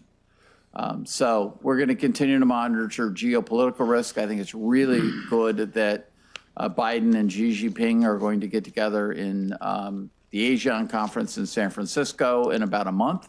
That's actually huge. As we know, if people are talking, there's a chance things can get better. But when they're not talking, then it's just going to get worse and worse. So I don't like ending to say, oh, gee, happy Thanksgiving, but it is November and Merry Christmas. Yeah. On that cheery note, Chris, I just have one question about the rising debt load that the Treasury is pushing out the door. I read a number the other day that blew my mind. I guess today the Treasury didn't push out as much as they had been in the past, but it was somewhere around $300 billion a week. And they were projecting that there would be $400 billion in December, it would begin. How does the Treasury, selling that debt at interest rates that are close to 5% and above 5% possibly in the future, how does that impact the Fed's behavior with rate setting? It seems to me, being sort of a novice at this, that that's going to have an impact on interest rates everywhere. Absolutely, because that's why I've been watching the auctions very closely. There's constantly a beat of 3, 6, and 12-month T-bill auctions, weekly T-bill auctions. But when the 2-year, the 5-year, the 10-year, and the 30-year get refinanced, there's a lot of focus on what we call the tail of those auctions. How far out do they have to go to pick up that last bid and get it all sold? And there's no question that, we rely heavily on Japan, China, UK, other nations, because oil, so many commodities trade in dollars to buy our bonds. And now they're getting a positive return. So there's a reason for them to buy them and be held by central banks. But that pace is going to be true in December, and then I believe even increase a bit into January. That's why it's so heavily short-term financed. And when the yield curve is negative, as it is, they're paying 5.50, because I'm quoting T-bill rates. That's what the government is paying, instead of, if they borrowed long, it would be only 5%. So that's hitting them hard, and hopefully somebody takes a look. I don't recall in my career ever being in this situation where the former Federal Reserve chairperson, Janet Yellen, is the Secretary of Treasury. So if there's anybody that understands it intimately better, it's her, but they are disconnected. And the Fed will do what it needs to do. Its mandate is, fight inflation and full employment. Treasury's mandate is to just finance that deficit. They don't get to control it. And obviously they're following what shocks me is sort of very long-term mantras of how they finance it instead of being more market timing and paying attention to let's extend the duration even longer. I know Paulson did for a while, but I guess they don't use a lot of discretion in the duration of the debt financing. If I could ask our consultant, Steve, what's your view? Yeah, just a quick comment following on to that as sort of refresher as well. During the pandemic, not only did the government benefit from much lower interest rates when it issued debt, but much of the debt it issued was simply purchased by the Federal Reserve. Right. And today still sits on the Federal Reserve balance sheet. In the industry, it's called monetizing the debt. That is a huge stimulus to the economy, and that was part of the reason why savings rates were so high and part of the reason arguably that the excess demand created at least part of the inflation that we saw. So going forward, not only does the Treasury need to continue to issue new debt to support the deficit, and those numbers are rising as interest rates rise, but the Federal Reserve not only is no longer purchasing Treasury debt, it wants to sell Treasury debt into the open marketplace. So it's likely to be a net seller of U.S. Treasuries as well, because it doesn't want to have Treasuries sit on its balance sheet for forever. So I just wanted to highlight that additional selling pressure. The other thing I want to highlight, because I'm a glasses half full kind of person, I could tell. as taxpayers, this is very bad news. As a pension plan that holds Treasury bonds, this is great news. You're borrowing money, you're lending money to the government at terms that are much, much, much, much more favorable than they were 2 or 3 years ago. And running a defined benefit plan with interest rates at 5 or 6% is a heck of a lot easier than running a defined benefit plan with interest rates at 1%. So just maybe finishing on a little bit of the benefit of higher rates for your investment portfolio. Thank you for that upbeat ending. Are there any further questions? Yeah. Obviously, there's a lot of sort of unforeseen dangers out there. When you think about the defense budget being exceeded by debt payment, and that's today's defense budget. It's not a wartime defense budget.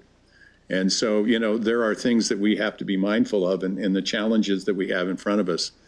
But I take one great sense of solace in knowing that we have among the best in the country staff that's managing this money.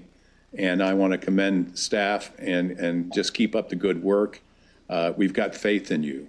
Yes. Yeah, so keep performing. Thank you. Yes. And with that, we'll break for lunch.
Thank you. Welcome back.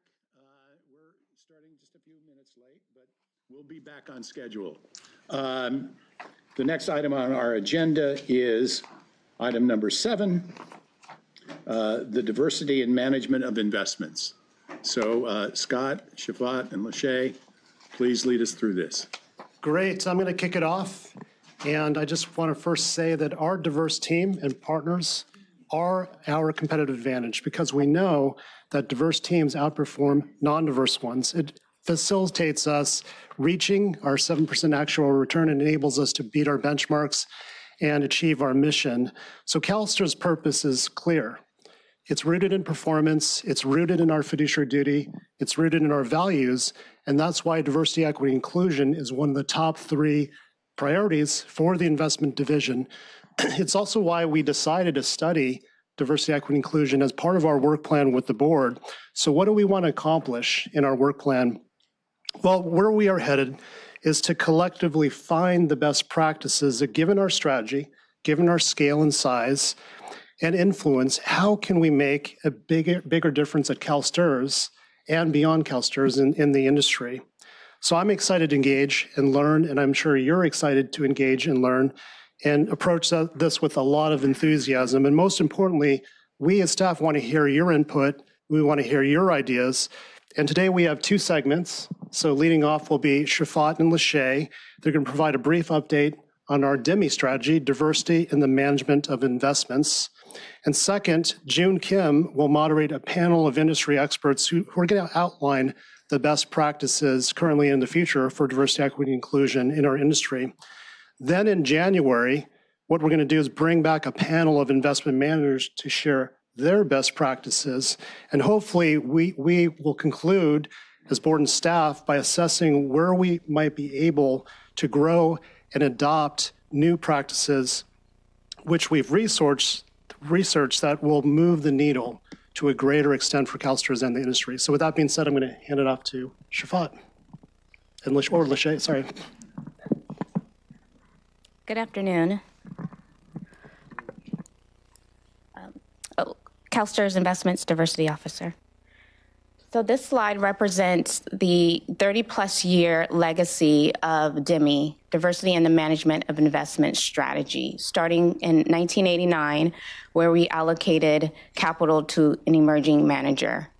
Since then, we have applied DIMI across the total fund, including various emerging manager investments in several of our asset classes.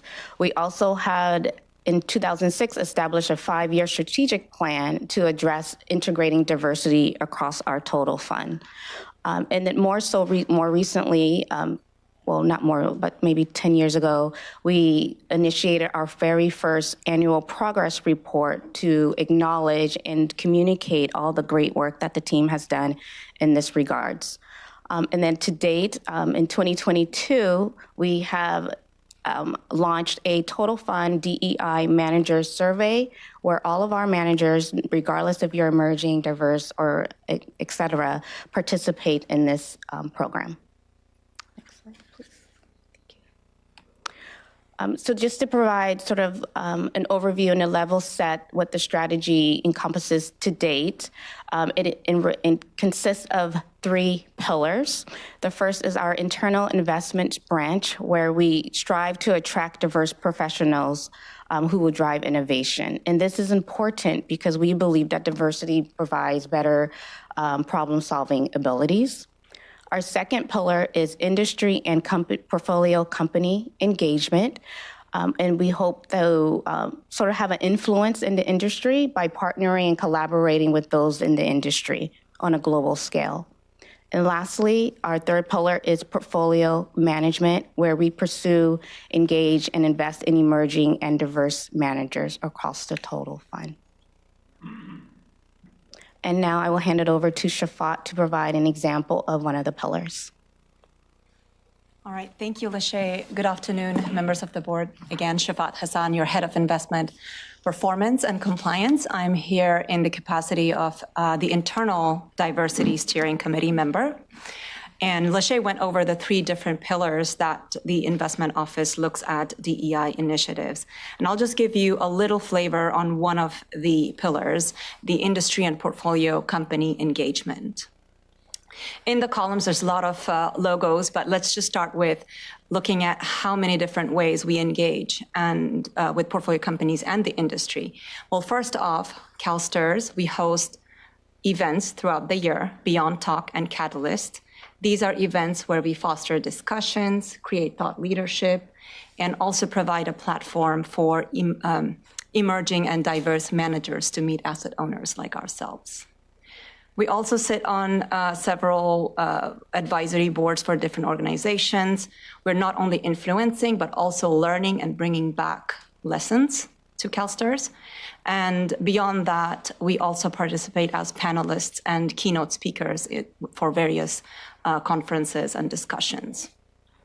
And then last but not least, we are a member of the 30% Coalition. This is an organization that has a mission to increase boardroom diversity.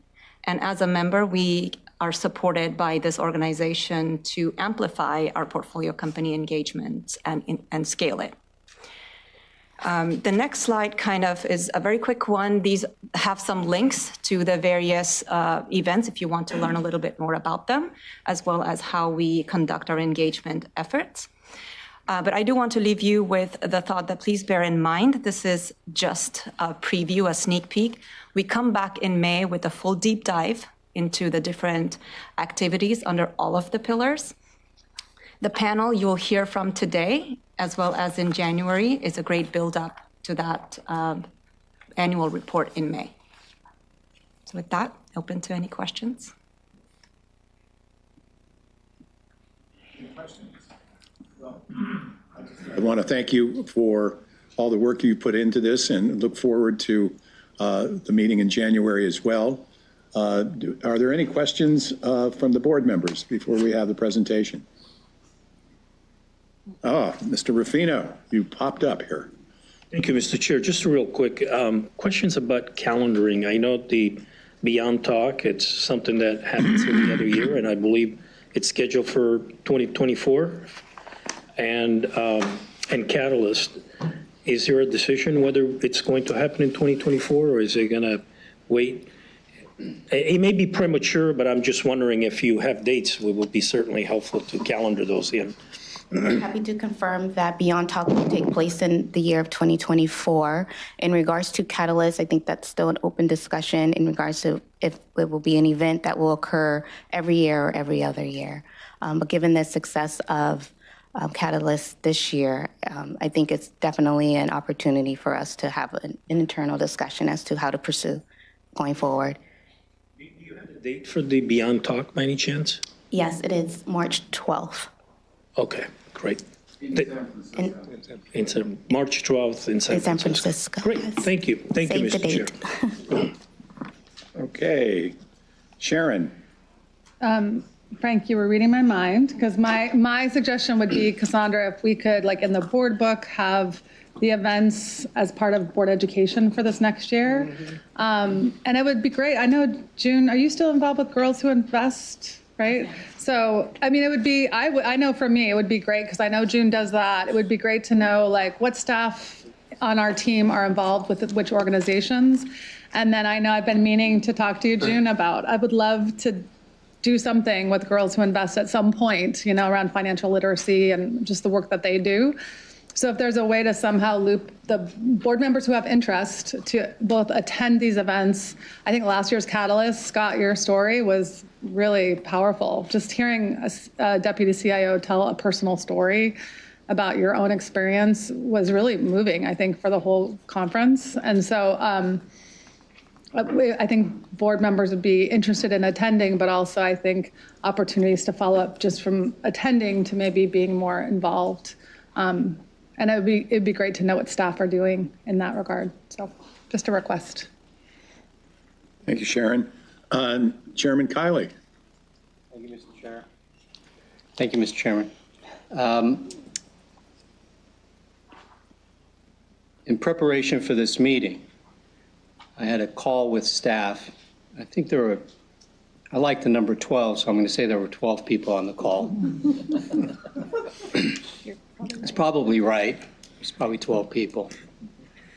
And after the call ended, I couldn't help but think of how proud I was of the team and who was represented on the call. Aside from myself and Chris, and I think Geraldine, we were the only Caucasians, I believe, on the call. The majority of the people on the call are all in positions of authority and decision makers here at CalSTRS, the majority of whom were women.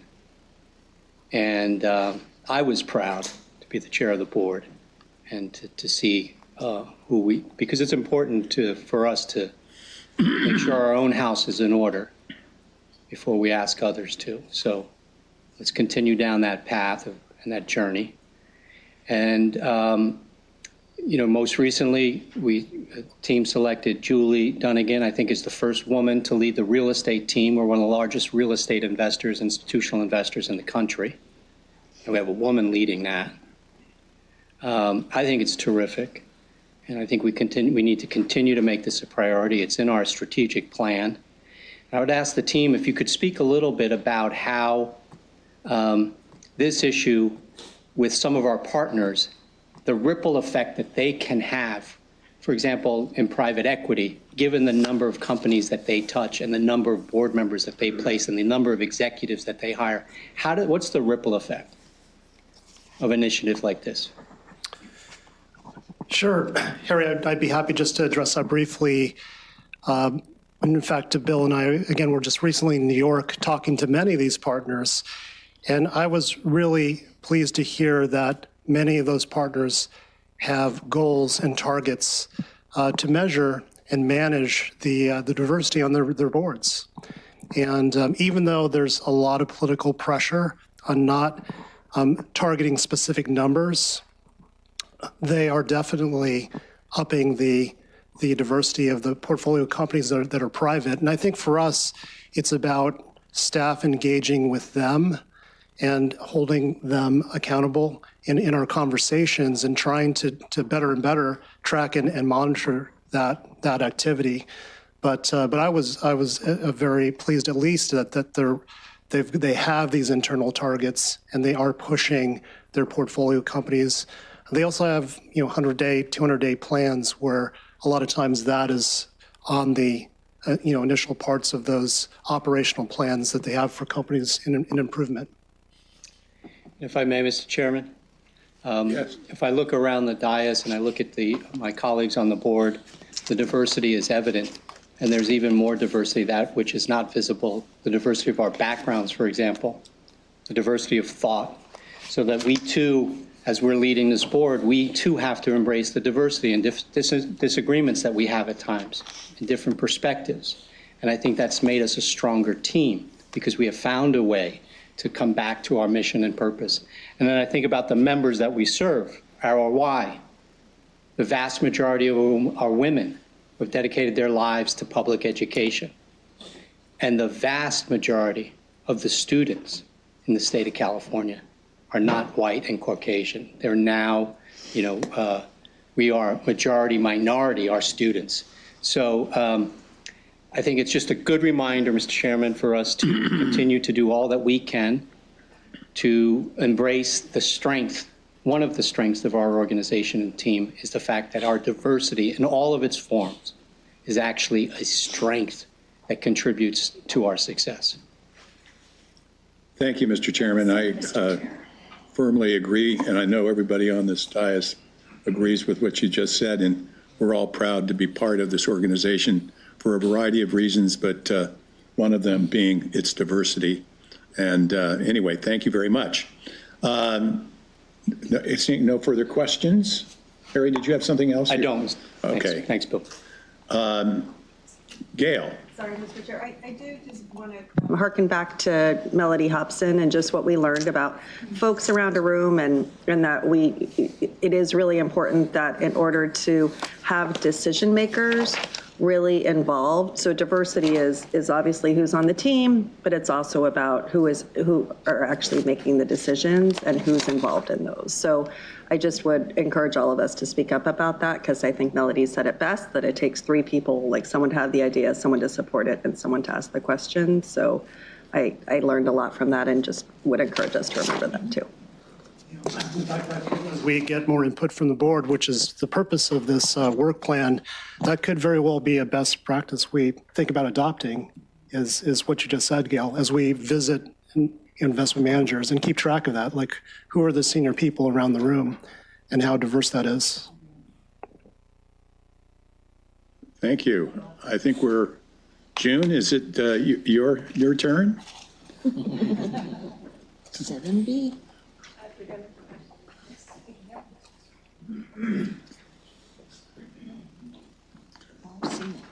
Hi, June.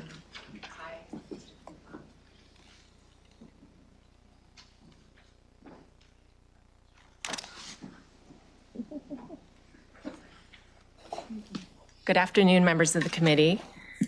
This is item 7B, which is the panel presentation. I'm June Kim. I'm your Director of Global Equity.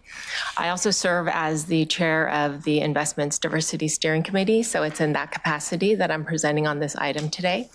I'm joined by a panel of industry experts. And as Scott mentioned in the session that you just listened to, this discussion is meant to be at a higher investment industry level. And so these speakers will speak to what's going on in the industry in terms of best practice across segments of public markets, private markets, the consulting space.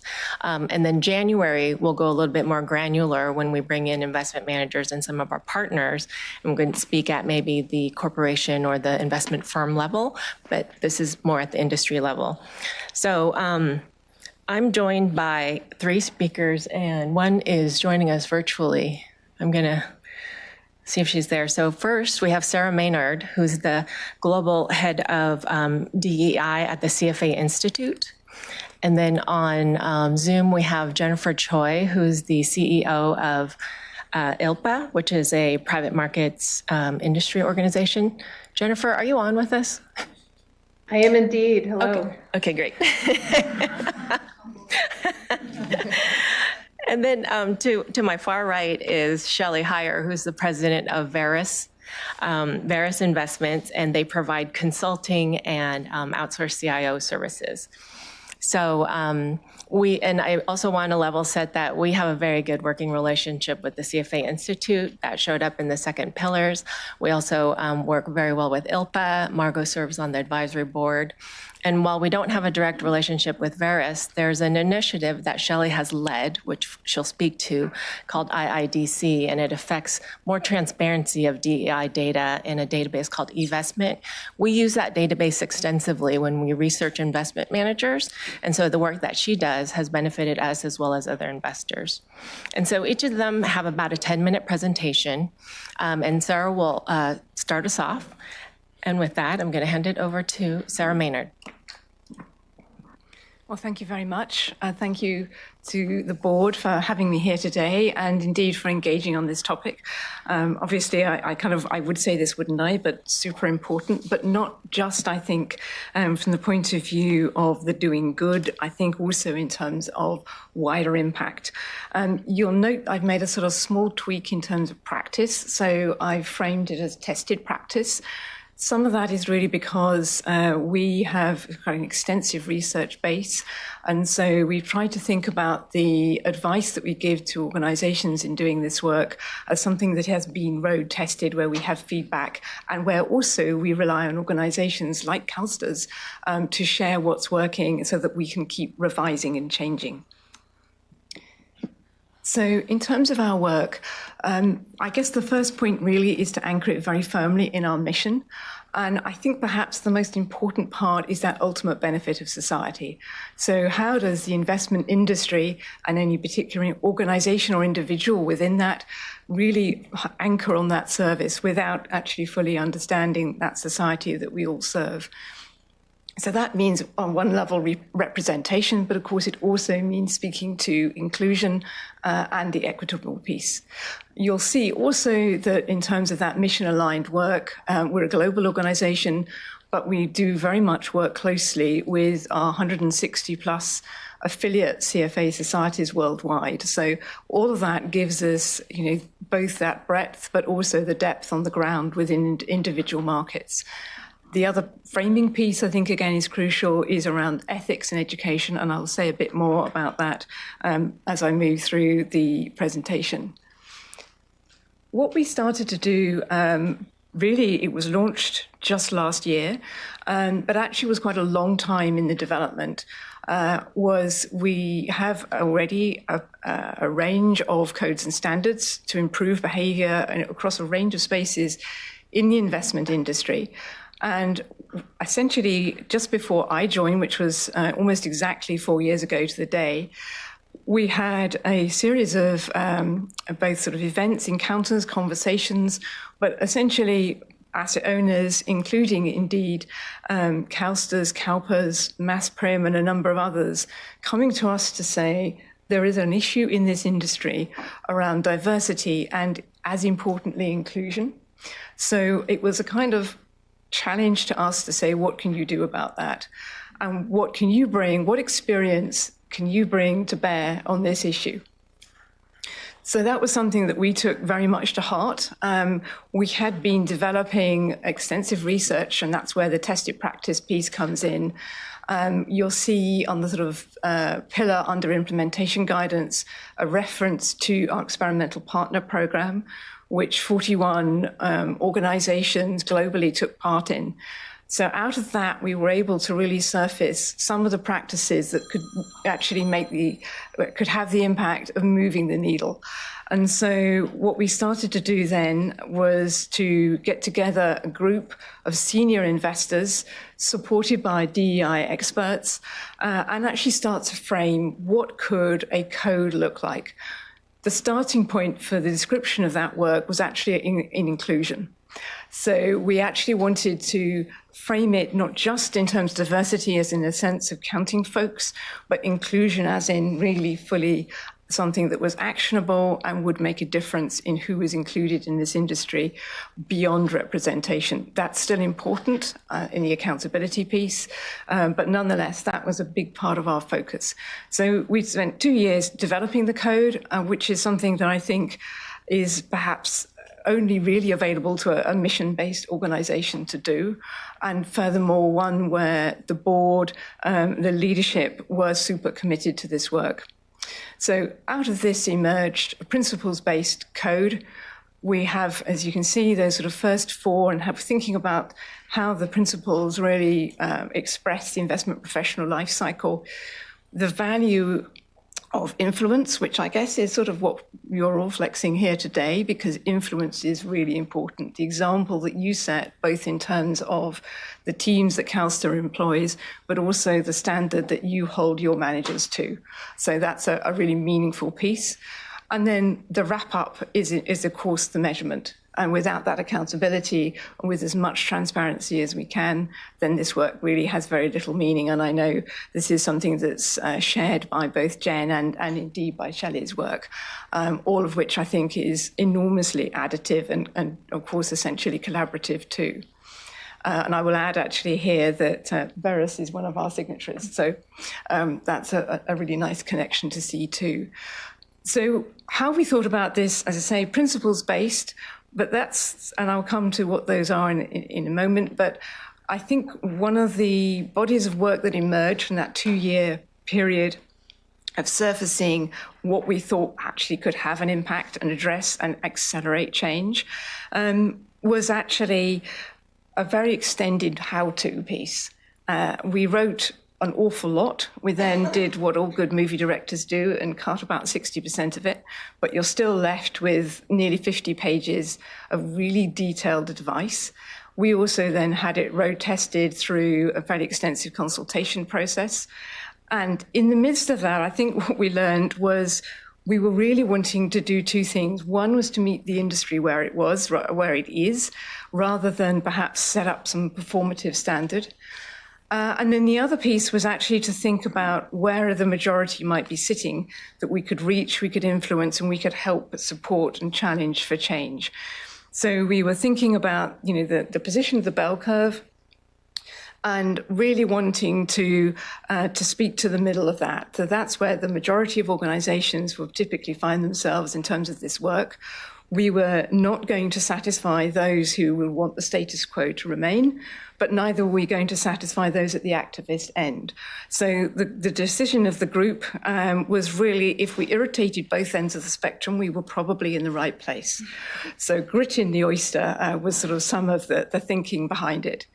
And so all of these things sort of came together. We built these components, the universal principles, the how-to guidance, and a reporting mechanism which is based upon our own bespoke data management system. And then we also engaged with what were the things that we thought organizations had to commit to, otherwise they couldn't really get the work started. And that's where that foundational reporting pillar comes in. The principles themselves, and there is no particular hierarchy here, they're all equally important. And you'll see that because we've centered this in the US and in Canada, which is where we saw our first demand, and where we felt that we had, if you like, the mandate to take the work forward, we had some really deep engagement. And we also, I think, had that sense of this is where CFA Institute is headquartered. So all of those points were really important. We also had the privilege and the pleasure of working with folks in Canada, where again we have a large number of our CFA members, and I'll speak to members in a moment.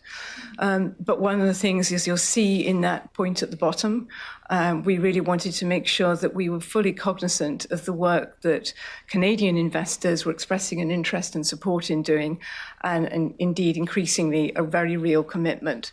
So we had a review of our early drafts from CFA, who leads the First Nations Financial Management Board. And that was another great way to really get in the tested practice, the ideas that were different and challenging to the industry, and spoke to what was needing to happen in Canada, as well as being purely US-centric. So it's sort of getting that balance is how we thought about it. However, I think the key point is that these principles we see as universal. They are the basis for this code becoming fully global. And as of now, we have groups working in ASEAN countries based out of Singapore. We have groups in Australia and in New Zealand, and we also have a group convening across Europe. And then we have a small queue, a relatively orderly queue, but a high level of demand coming from CFA societies in India, in Latin America. And essentially that will take this code global over time, but very distinctly regionally adapted and locally nuanced. And those points we think are really important in how we bring this work to life. Now, I said I'd mention members. And of course, you can see our existing codes and standards, and I'm super grateful to all of those who've been involved in that infrastructure. And one of the sort of most interesting and perhaps most formative presentations that I did at an early stage was actually speaking to the folks responsible for GIPS, because performance analysts come to this kind of challenge in a different way, and that was actually a really useful interaction. So all of those sort of different pieces have come together. As I say, we have our existing codes and standards infrastructure, but we also have something that's framed for individual members, for nearly 200,000 of them globally. And what we wanted to do was say, how do we connect something that's designed for signatory organizations with the behavior of individual members? And so this is the connective tissue that we came up with, the key points being highlighted in blue. So as we think as how we move this forward, and I'll move on in a moment to the sort of tested practice kind of key points, but the motivation, I think, is pretty interesting and pretty important, because one of the things we wanted to understand is why are these organizations that have become signatories, why have they chosen to do so? As of today, we have 169 signatories. They are collectively responsible for AUM of 26.8 trillion. and assets under advisement in the region of 13.5 trillion. So that's, in terms of scale, starting to have quite an impact in the industry. And this is really the variations that you can see from those different signatories as to why they have wanted to engage with this work, to collaborate with us, and to really lean into what can be an area of real discomfort and challenge, to see the value in this through multiple different lenses. And this really gives you a summary of those. And I think the other crucial factor around how we think about codes and standards is indeed the behavioral change piece. And I, had one of the conversations I had with one of the early authors of GIPS was remembering what the industry was like. And I am old enough to remember what it was like pre-GIPS when I was working as an investment analyst. And so one of the points that group made when we were discussing the evolution of the DEI code was this is absolutely about changing behavior over the long term. And one of the things that CFA Institute can bring as that mission-based organization is, if you like, longevity, the ability to make a long-term commitment and to ride out the sort of peaks and troughs in interest in this area. So this is something for us that is super important. It's important at a grassroots level, and indeed it's something that we commit to for the long term. In terms of those sort of tested practice piece, we were expecting actually to have 35 organizations share their data with us in this first year, because we only launched in February of last year. We had got 57, and they were actually really keen to share even more than we asked them, which was a nice and unusual problem to have. And so this sort of gives you a reflection of where those organizations have been positioned. And typically, we have been working with them already over a number of years. So a number of them were, for example, involved in our experimental partner program and have close collaboration of the kind that CalSTRS has, maybe not as extensive, but certainly have been working with us for a while. So what we're seeing is, if you like, this self-selected group, this is, of course, a voluntary code, have to some extent kind of outperformed the industry on this very early snapshot metric. However, this is work that we're going to be monitoring, as I say, for the long term. And what you can really see here is the many different ways in which they show up, and the areas, if you like, for development. There are definitely areas for A+, and there may be some areas for B-, channeling the education ways of grading. We don't, in fact, provide any kind of grading. We're not PRI in that sense. But what we certainly do is provide individual feedback, and we will be aggregating this data. And this is, as I say, an early snapshot for you all, which we will be developing into a more detailed report. Thank you, Sarah.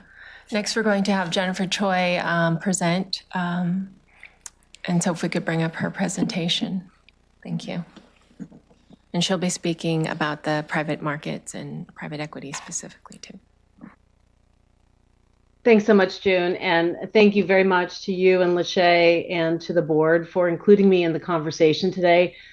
I'm very excited to share a bit of what's happening in private markets, and specifically what are limited partner organizations like CalSTRS doing to really advance the quality of information around DEI and setting a baseline, but also measuring our progress and engaging, most importantly, and that's been a theme I know in today's discussions, most importantly, engaging with external managers in making sure that this remains top of mind in how they are deploying capital and how they are engaging their own teams, and making sure, as one of you said a few moments ago, that you've got diversity not just on the workforce, but among the decision makers who are in the room. So if we could go to the next slide, I'd love to just lay out for all of you a little bit of the context. And I believe you're familiar with ILPA, but we're a membership organization that represents exclusively asset allocators into private markets funds, so the limited partner community, about 610 institutions around the world in 55 countries.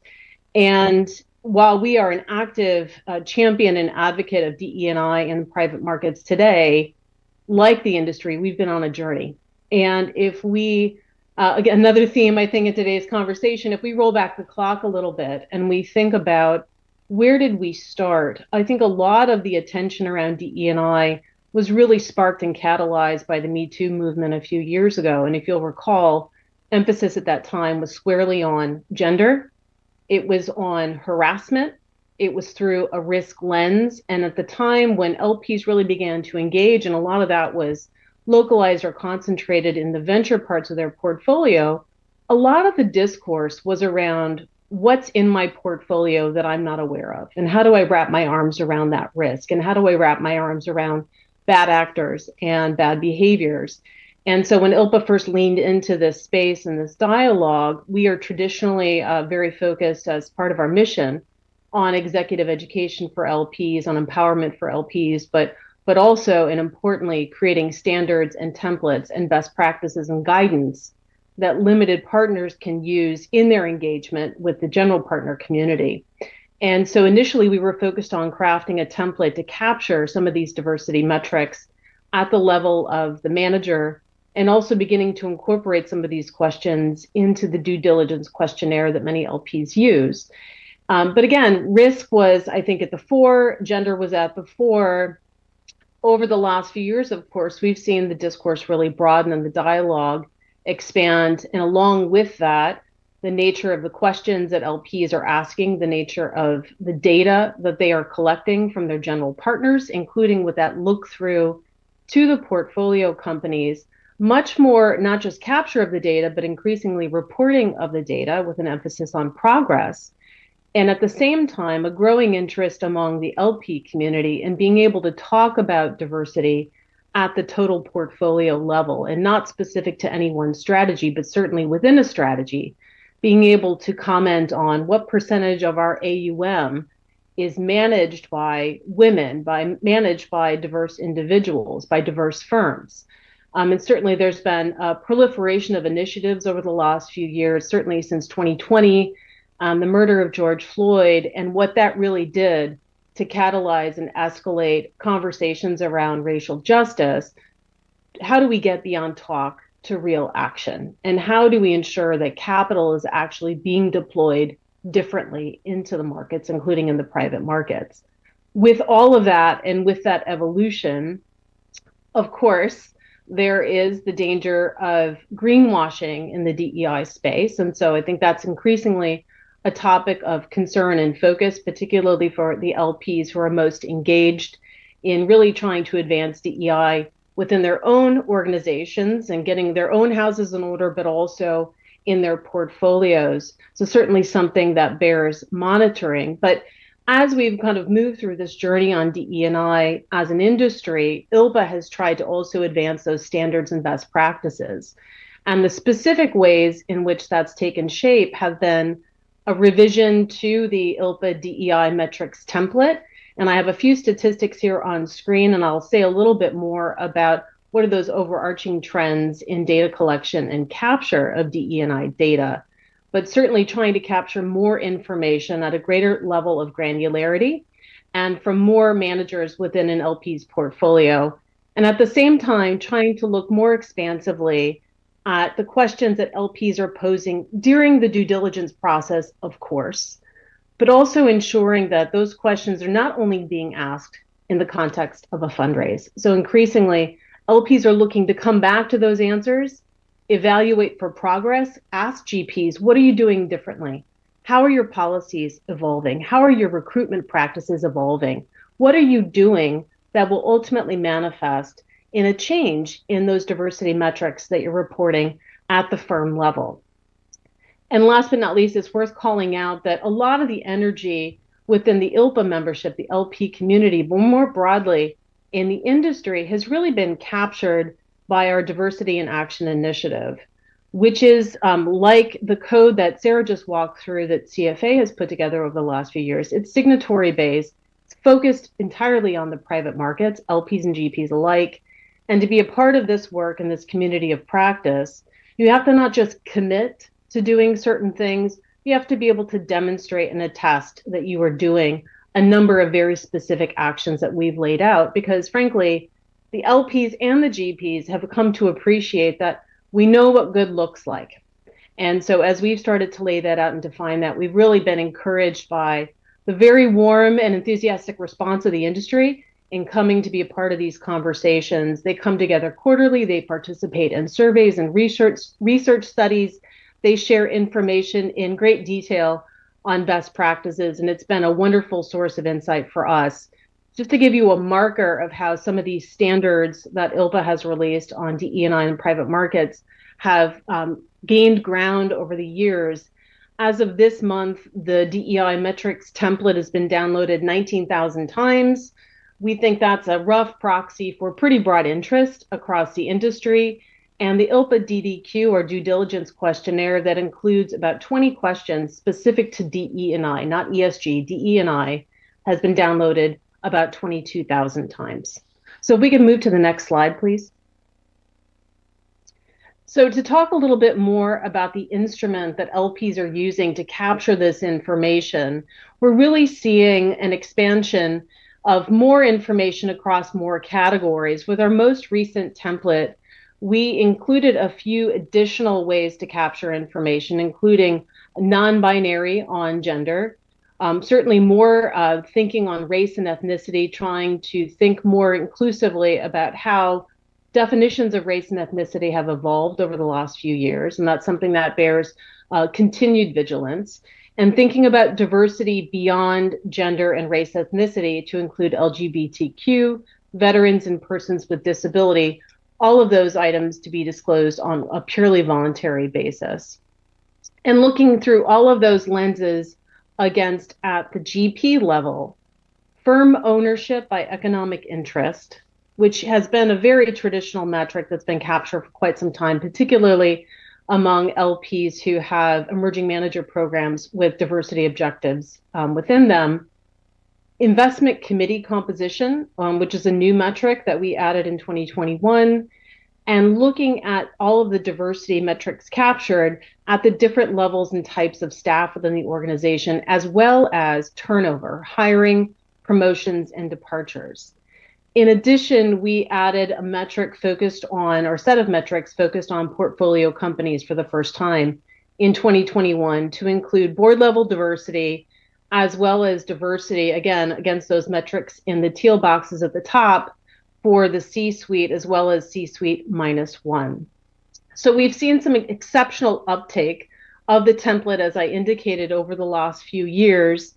Just to give you a flavor, in 2021, before this template was released, only about half of ILPA members, of our 600 institutional members, were requesting diversity metrics of their GPs. And to zoom out even further, McKinsey has released some data recently to give you a sense for the arc over the last 15 years. In 2008, according to McKinsey, only 3% of the GPs that they surveyed were reporting DE&I metrics to their LPs. By 2017, around the time when ILPA released our first template, only a third were reporting. As of 2021, half of GPs were reporting. The most recent data that we have on what we think are some of the reporting trends by GPs in the industry are from Lennox Park. Lennox Park, if you're not familiar, is a data consultant that captures DEI metrics across all strategies, not just private markets. And they do so in a holistic way, in a very passive way, where GPs can upload their data. Any LP using the platform can download a benchmark report. Per Lennox Park in 2019, 43% of managers were submitting completed requests from LPs to provide this data. In 2023, 77% were providing complete submissions in line with the data that the LPs were requesting. If we can move to the next slide, please. So I've tried to give you a little bit of a sense for the arc of DEI data collection and LP practices over the last few years and how the GPs have responded in kind. But to spend a little bit of time on LP practices in greater detail, for the LPs that really care about DE&I, that I would say are engaged in data collection more so than their peers, what are they focused on? By and large, they're focused first and foremost on gender data of the investment staff, of their GPs. That is not surprising. It's some of the easiest data to capture for lots of different reasons. But they are also capturing information on the diversity of the ownership of the management company, the ethnicity and diversity of the investment staff of the GP, to a lesser degree, beginning to capture some of that information on portfolio company board level diversity.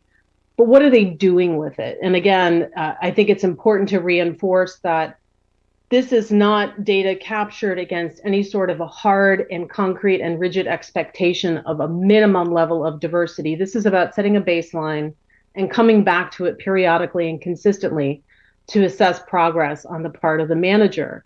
37% have told us that they expect to revisit the quality of diversity over the life of their relationship with the fund. They're collecting it in the context of an overall ESG assessment. They're considering it in the context, and this is very important, context of a decision to re-up. And I would say this data is a little bit old. It's a couple of years old.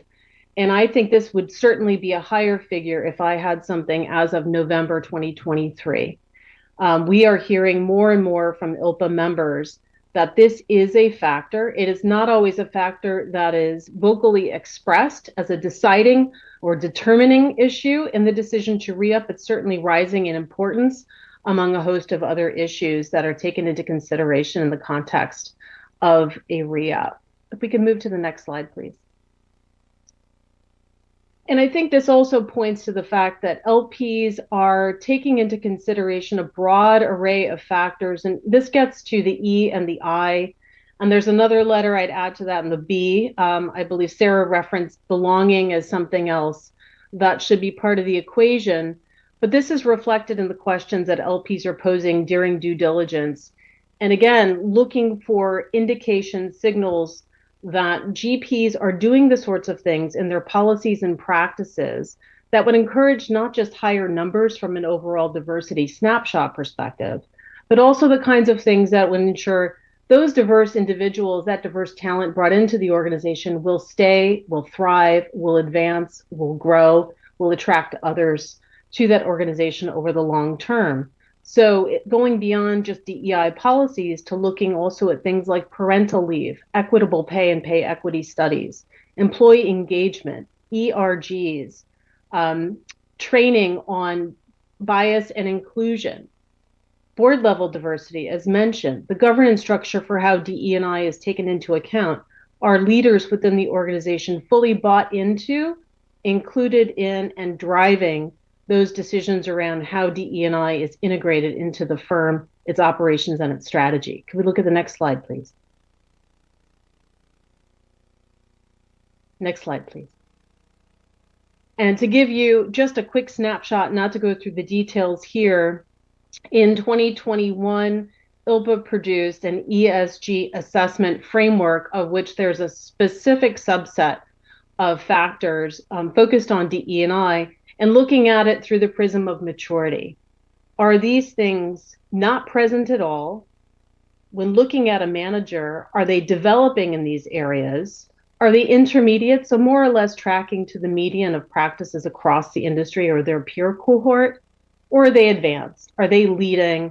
Are they well ahead of their peers? And how they are executing on things such as policies, governance, diversity metrics and their capture of metrics at the portfolio company level, recruiting and employee engagement. Next slide, please. And just to wrap up on what LPs are doing, and I'm certainly happy to take questions if there are any, the majority of LPs are still focusing primarily on asking these questions during the fundraising process, during diligence. Increasingly, they are also trying to do this on an annualized or biannual basis. And we're currently developing a tool to support them in doing that. So not just capturing the metrics within the template, but also coming back and revisiting those areas that really stand out on a qualitative basis during the course of the diligence. The other thing that's worth calling out, and we'll wrap up with a statistic on this, is how are allocators defining diverse in the context of how they are reporting their own progress to external stakeholders.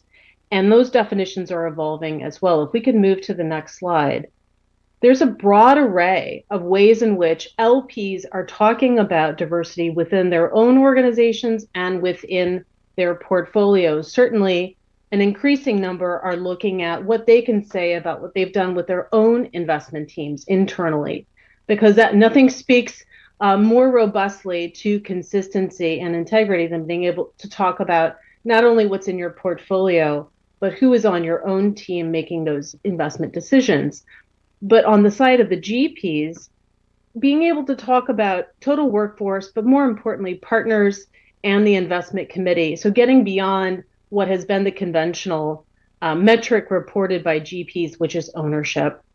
And at the portfolio company level, certainly sharing out what the composition of the board looks like, whether that's through a gender lens or a more broader definition of diversity.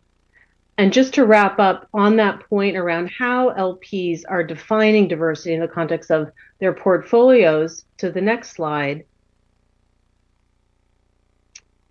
The definitions around diverse managers are evolving. Again, if I were to ask this question today, the data on the slide is slightly dated. If I were to ask it in November 2023, numbers might skew even a little bit more to the left, which is no longer is it solely diverse equates to 51% or greater ownership of the firm. Increasingly, LPs are looking to expand beyond that to 50% or even substantially diverse, defined as, for example, 30% of the economic interest of the firm. So this is compelling for at least the reason that it means that there are more managers who can find their way into LP portfolios, and they're no longer subject to perhaps a very rigid floor that allows them to participate in some of these programs. So with that, very happy to take any questions when we get to that portion of the panel, but thank you so much for allowing me to share some thoughts today. So the complete presentation, then we'll open it up to questions. So we'll shift gears a little bit, and Shelley will present next. Thank you. Great, thank you again for having me. Thank you again for having me. I'm Shelley Heyer. I'm president of Veris. Today I'm going to share with you what the institutional investment consulting industry is doing around diversity and what we're thinking and leading with respect to diversity data collection practices. I'm going to touch a little bit on how we are trying to evolve the definition of diverse managers, which Jennifer just touched on, and then talking about results. How do we believe diversity is impacting results for asset owners like you? So first, I want to introduce you to the Institutional Investing Diversity Cooperative, which June mentioned. We founded this in 2020. And similar to the journey that Jennifer just described, back in 2017, 2018, my research team was growing frustrated with the lack of good, meaningful information and data around diversity and really tying that to the results we were trying to drive for our clients. I reached out to some of my fellow consulting peers and found that their teams were similarly frustrated.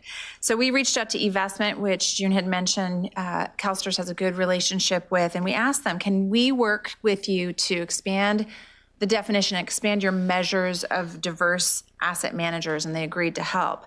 So quickly reached out to about a dozen of our peers, all of whom used eVestment, and we worked together to formulate with eVestment better definitions and greater definitions of diversity within their database, focusing on investment decision-making teams. And I'm going to touch on that a lot today as we go forward.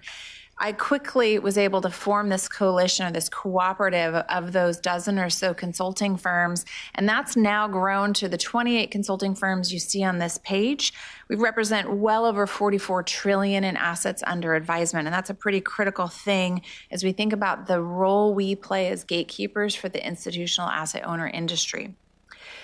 I've got some more statistics about the IIDC on this page, but I want to talk about what our top 3 initiatives for the IIDC were in 2020 when we formed it, and they stay the same today. Number 1 is get the data. We can't measure progress if we don't have the data. Number 2, get the data. Number 3, get the data. This is about data.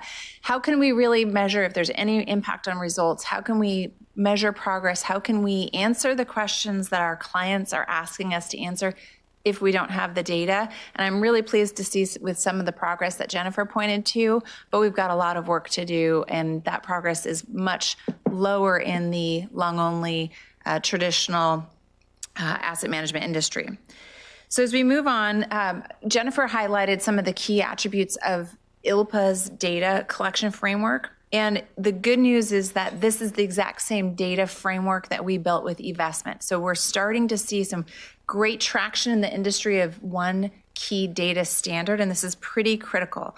It's important to notice that that data framework is designed to accommodate global asset management firms and global investment teams. This is pretty important. It's not regionally biased for us as U.S. investors to define what that definition or how that framework for data is. It's for us as U.S. investors to use that, our U.S. lens, to interpret the data. So we've designed a data framework that has no regional bias, and the user should use their own regional determinants to evaluate that data. I've mentioned already once the data collection at the investment team level was the primary focus for the IIDC. We're going to talk about that a little bit more, but again, that matrix that Jennifer described, the exact same one, we're capturing gender and ethnic identity and then allowing appropriately for employees to choose not to disclose so we can respect their privacy and identity. Comparing the statistics that Jennifer provided in our work with eVestment, about 40% of the long-only public managers or public market managers have provided data, about 55% of the products.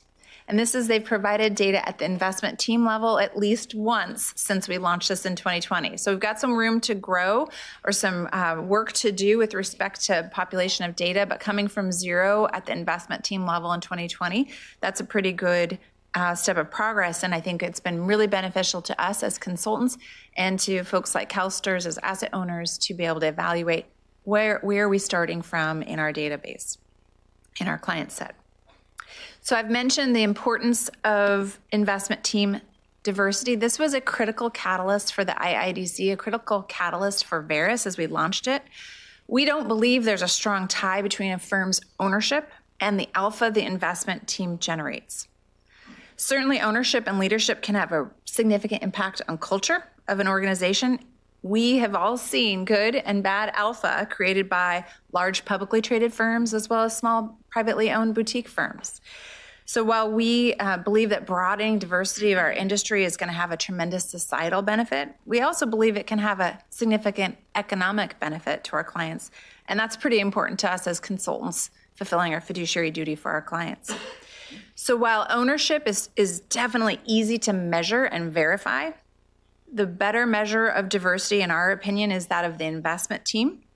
First, as I mentioned here on the slide, the investment team are directly deriving those investment results. Second, it doesn't immediately penalize any sole proprietors or large publicly owned firms. It treats them all reasonably equally. And if they're implementing successful HR practices, attracting, promoting, and retaining diverse talent, as Jennifer and Sarah have highlighted it before, then we start to see some growth in the industry. And the third key point here is that it takes capital and a track record to launch an asset management firm. So talent needs to gain that somewhere. And so it's really important that we are contributing to the growth of that talent and that experience and that capital pool at all firms. There's a lot of data out there, and there's a big lack of data out there in tying diversity to investment results. This is why my top 3 goals for the IADC are get the data. I would love to have better data to empirically tie results to diversity. There's quite a bit of academic research, and this was highlighted in the CalSTRS staff presentation earlier about the benefits of cognitive diversity on decision-making and team performance. And that really gets again to that point that I said of why our preferred measure of diversity is at the investment team level. How are we driving results? And as we think about that investment team diversity, it's all aspects of perspective. Gender and ethnic identity are certainly part of that, but the veteran status, the experiences we've had culturally, regionally, or educationally are all critical factors in the factors that impact diversity. So I've highlighted on this page some quotes from a paper that our CIO, Ian Toner, and our head of public markets research, Marianne Feely, wrote in 2020. The source is at the bottom if you'd like to see it, and there's a number of research studies about the benefits of cognitive diversity, and I'm sure you've seen many of those. Our friends at the Knight Foundation also published a study in 2020, and they found a strong correlation between ownership diversity and investment team diversity. And I think this is a really important step in our progress. And it's an important step if we are unable to get the diversity of investment team, but I don't want this to be an excuse to not still get the investment team diversity data. Note that it's a pretty small sample size here, and it represents just $3 trillion in assets. There's a significant greater amount of assets out there that we still are lacking data on. And this is, I think, an important call to action for CalSTRS, and I certainly see your staff and your board already leaning into this. This is an area where, as we, as consultants and you as asset owners push for more disclosure on investment team diversity, we can see some better data that can help us. So as I move into my final comments about our pursuit of alpha, we can't forget that's what we're here for, is to drive results for the beneficiaries of your pension plan. And if you agree with me that that investment decision-making process has a significant impact on alpha, then addressing that diversity of the investment teams in your investment management due diligence process is pretty critical. The consulting industry, we're really good at creating benchmarks, we're really good at creating processes, and we're really good at creating systems and funnel charts. We're really good at those. We play a pretty important role in those processes, and we have to be very careful about how we shape the industry when we create those processes. With over 10,000 active products just in the US marketplace alone, I would really love to narrow that universe as quick as possible for my research team, separate the wheat and the chaff. But too quickly or too often we are using easy hurdles or barriers or screens that may not necessarily have an impact on performance. So what we're focusing on, and particularly at Veris, is a positive characteristics approach as opposed to this hurdle-based approach. Does a large cap manager need to have $5 billion in assets or a 5-year track record to be viable and generative of alpha? Not necessarily. As we think about this, there's no academic support for the level of assets a firm has relationship to the performance. In fact, sometimes the opposite is true, is that small mover or that inefficient market theory can be deployed with smaller levels of assets under management. So as we think about what are we trying to do when I set a screen for $5 billion in assets under management, this is more of a risk control. Are there other questions that my team can ask to ensure that the risks are appropriately managed before we recommend that manager to an asset owner like CalSTRS? So looking for, do they have the right trading platforms? Do they have an outsourced back office? Do they have sufficient revenue or capital to sustain operations through a downturn in the markets? So looking for the positive characteristics as opposed to setting unnecessary hurdles. On track record, this is a really easy screen because we all like to divide up or assume that there's some sort of relationship with past alpha and future alpha. But don't forget that in many asset management organizations, the performance is not necessarily greater than the sum of the parts, or the whole is not necessarily greater than the sum of the parts. Recognize that the attribution of that performance is just as important as the whole of the performance. So as I wrap up my comments, I just want to make some key points here. We've got some work to do with respect to getting data, but as we get that data, we're going to be able to measure progress more successfully. The consulting industry, many of us, there's a good core of us, 28 of us, that have a steady core that's pushing for DEI data disclosure. And we're pushing for standards around that disclosure, trying to establish one measurement metric that will become easier, make it easier for the asset management industry to comply, thereby make it easier for you to do your jobs. So with that, I will pass it back to June. That was great. Thank you. One comment I wanted to make on Shelley's last slide is basically she's saying, let's broaden the lens, because how do you define success? Many times as investors, we look at track records backwards looking, right? Or how much assets do they have? But are those is that the clincher for success, guaranteeing success going forward? Not necessarily. And so if we broaden the lens and perhaps bring in other diverse characteristics, that could potentially be a positive alpha generator for us as investors. And so with that, I'd like to open it up for questions. Hand it back to Bill. First of all, June, I want to thank you for bringing together this impressive panel that provided us with some really valuable information. It'll take me a while to digest it all, but I intend to go back and look at these slides, the presentations, and thank you very much to all of you for helping us out. Are there any questions? Hi, this is Malia. Can you hear me? Yes, Malia. You know, Madam Controller, you're on. yes. Good afternoon. I have been eagerly anticipating this presentation, and I want to tell the panel that you did not disappoint. Fantastic information. And I join you, Bill. It will take a little bit of time to go through the slides again and just to process everything, but I mean, just phenomenal. I feel like you have quantified what many of us already talk about and what we know. You've quantified it as well as expertly qualified the importance of diversity, of equity, of inclusion, not only having a diverse workforce, but also having those that are in management and in decision-making positions.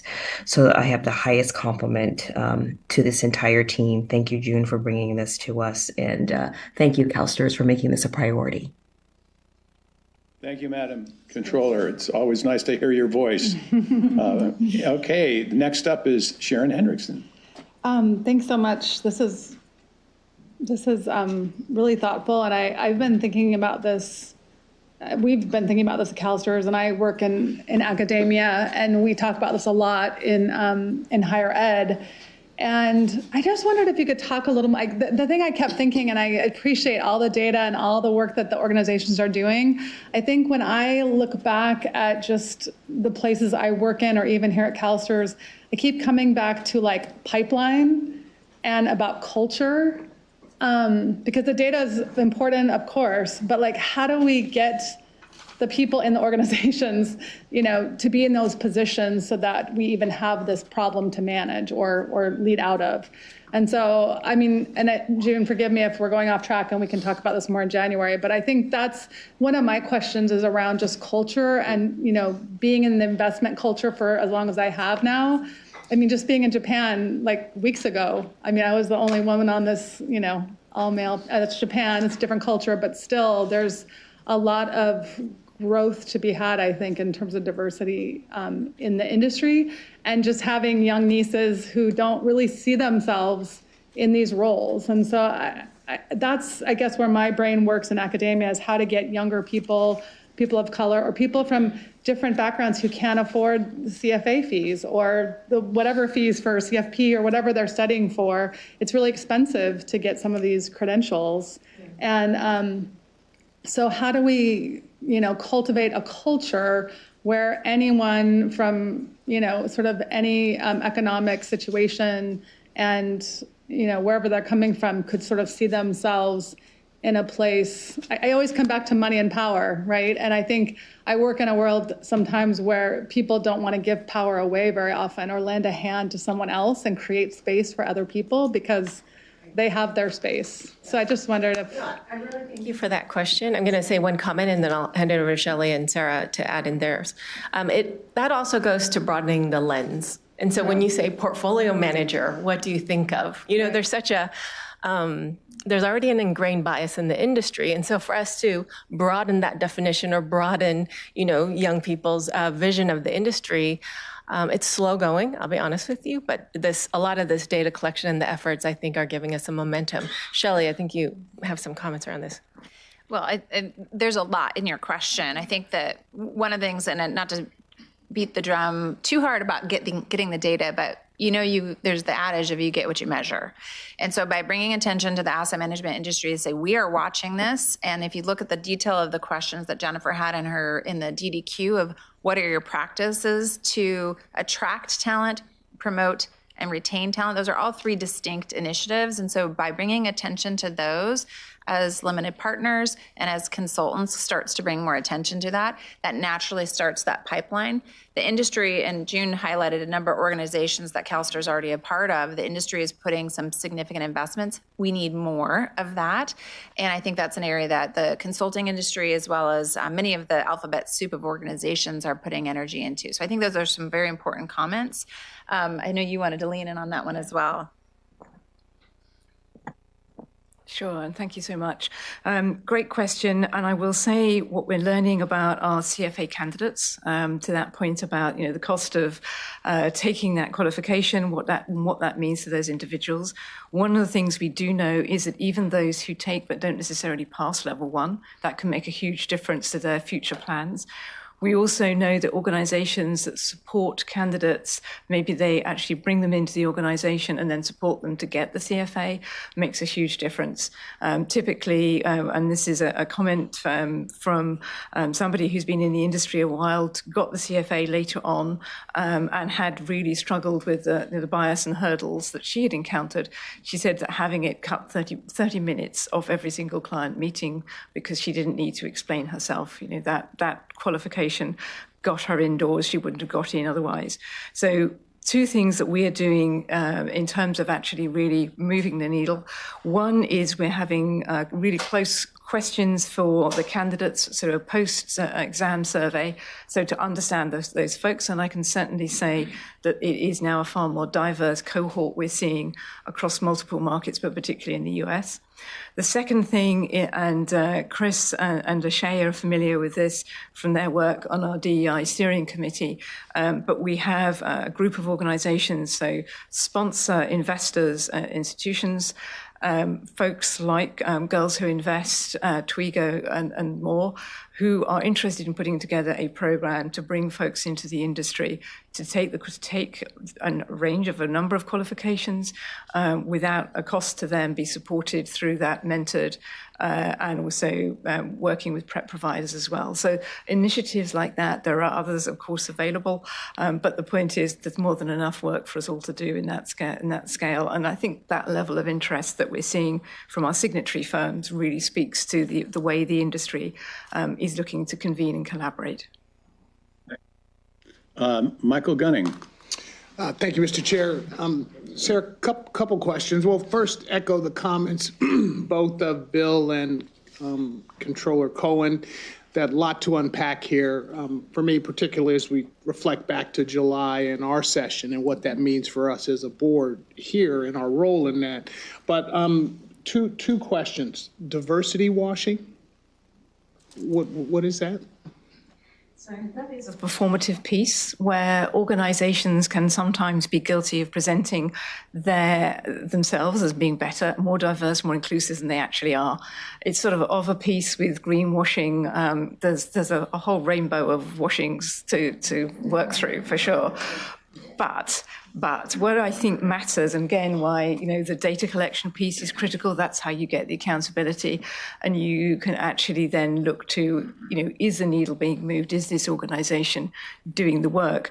What I would say, though, is before you start to collect that data, you have to form trust, because otherwise that risk about disclosing, particularly for organizations who say, well, I can see why this benefits the organization, but what does it do for me?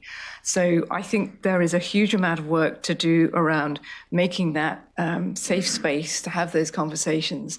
And actually, we're not just counting you for the sake of some external commercial gain, we're actually counting you in. And that inclusion piece is critical, which, as I say, is why we framed the code around inclusion. The other piece I just add, and I mentioned that this is a code that's been created by investment professionals, is actually utilizing that enormous ability that you have on investment teams in terms of complex problem solving, to bring it to this is what has been a particularly intractable, if I can say it, issue for wider society and for this industry. So bringing your best brains, minds, and capabilities to bear is what we think will move the needle. And just a final follow-up, industry KPIs, what does KPIs stand for? Key performance indicators. So the things that the industry is looking at in terms of what does success look like? What does that holding to account piece add? And how do you, exactly. And I'm frequently asked about what does success look like? And my answer, it could be numbers of signatories, or it could be, AUM of those signatories. It's really about changing this industry. The impact is actually about having an industry that reflects the society we serve. Mm-hmm. Thank you, Mr. Chair. Thank you, Michael. So no further questions. Public comment on this issue? Seeing none, thank you again for a great presentation. Terribly informative. Thank you.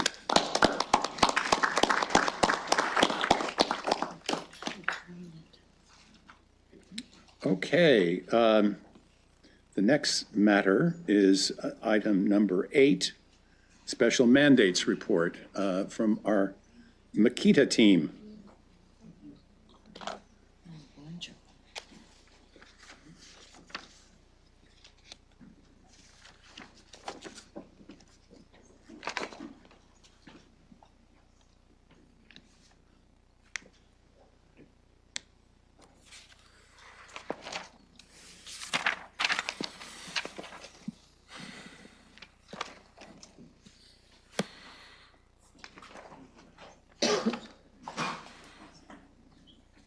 Go ahead. Great. Please. Sorry, Steve. Yeah, no worries, no worries. Steve McCourt, Makita Investment Group. I have with me Tad Ferguson from our private equity team as one of the two parts of the special mandates is private equity focused. The purpose of this report, as expressed in staff's agenda item, is that once every 6 years, your general consultant provides you as a committee a report on the programs that fall under the special mandates policy. Today, there are technically 3 of those programs, but really just 2, which we'll describe. The timing of this report I want to highlight because under the special mandates policy, next year, the committee will be required to review formally these programs and policy and to reaffirm an interest in continuing them.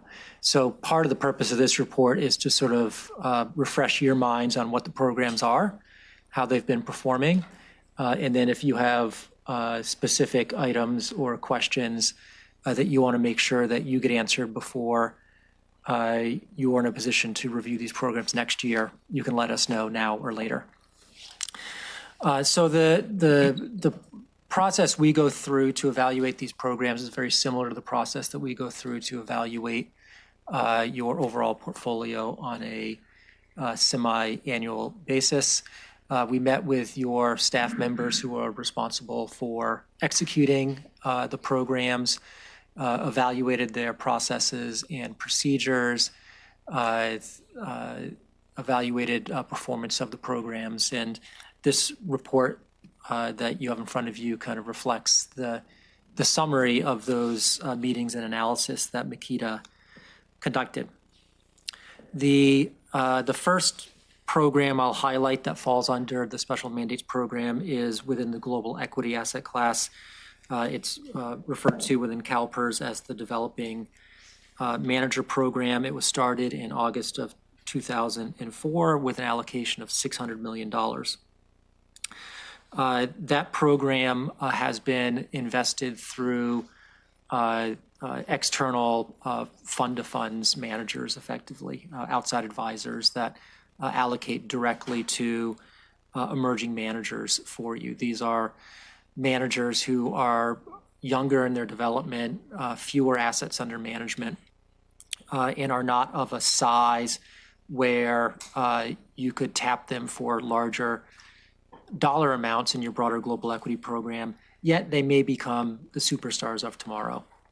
So it allows you to have an early look at some of those rising asset managers.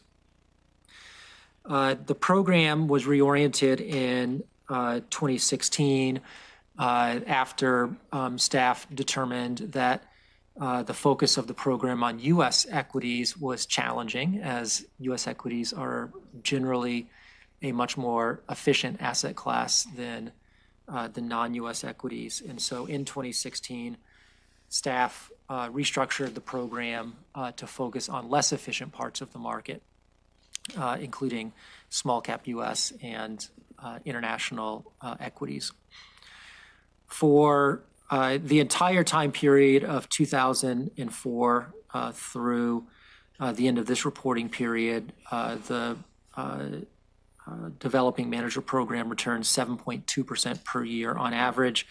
which was slightly below the return of your overall benchmark for public equities, though on a risk-adjusted basis, it slightly outperformed. Since 2016, when the program was restructured, the performance has improved relative to the overall benchmark for your equity asset class.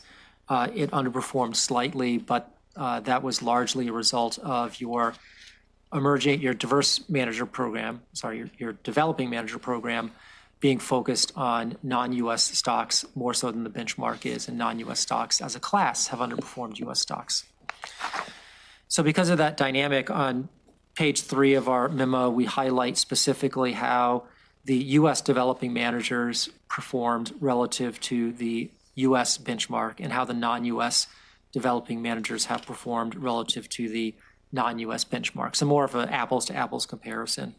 And you can see there that since November 2016, which was when the program was restructured, performance has been pretty much at benchmark over that time period.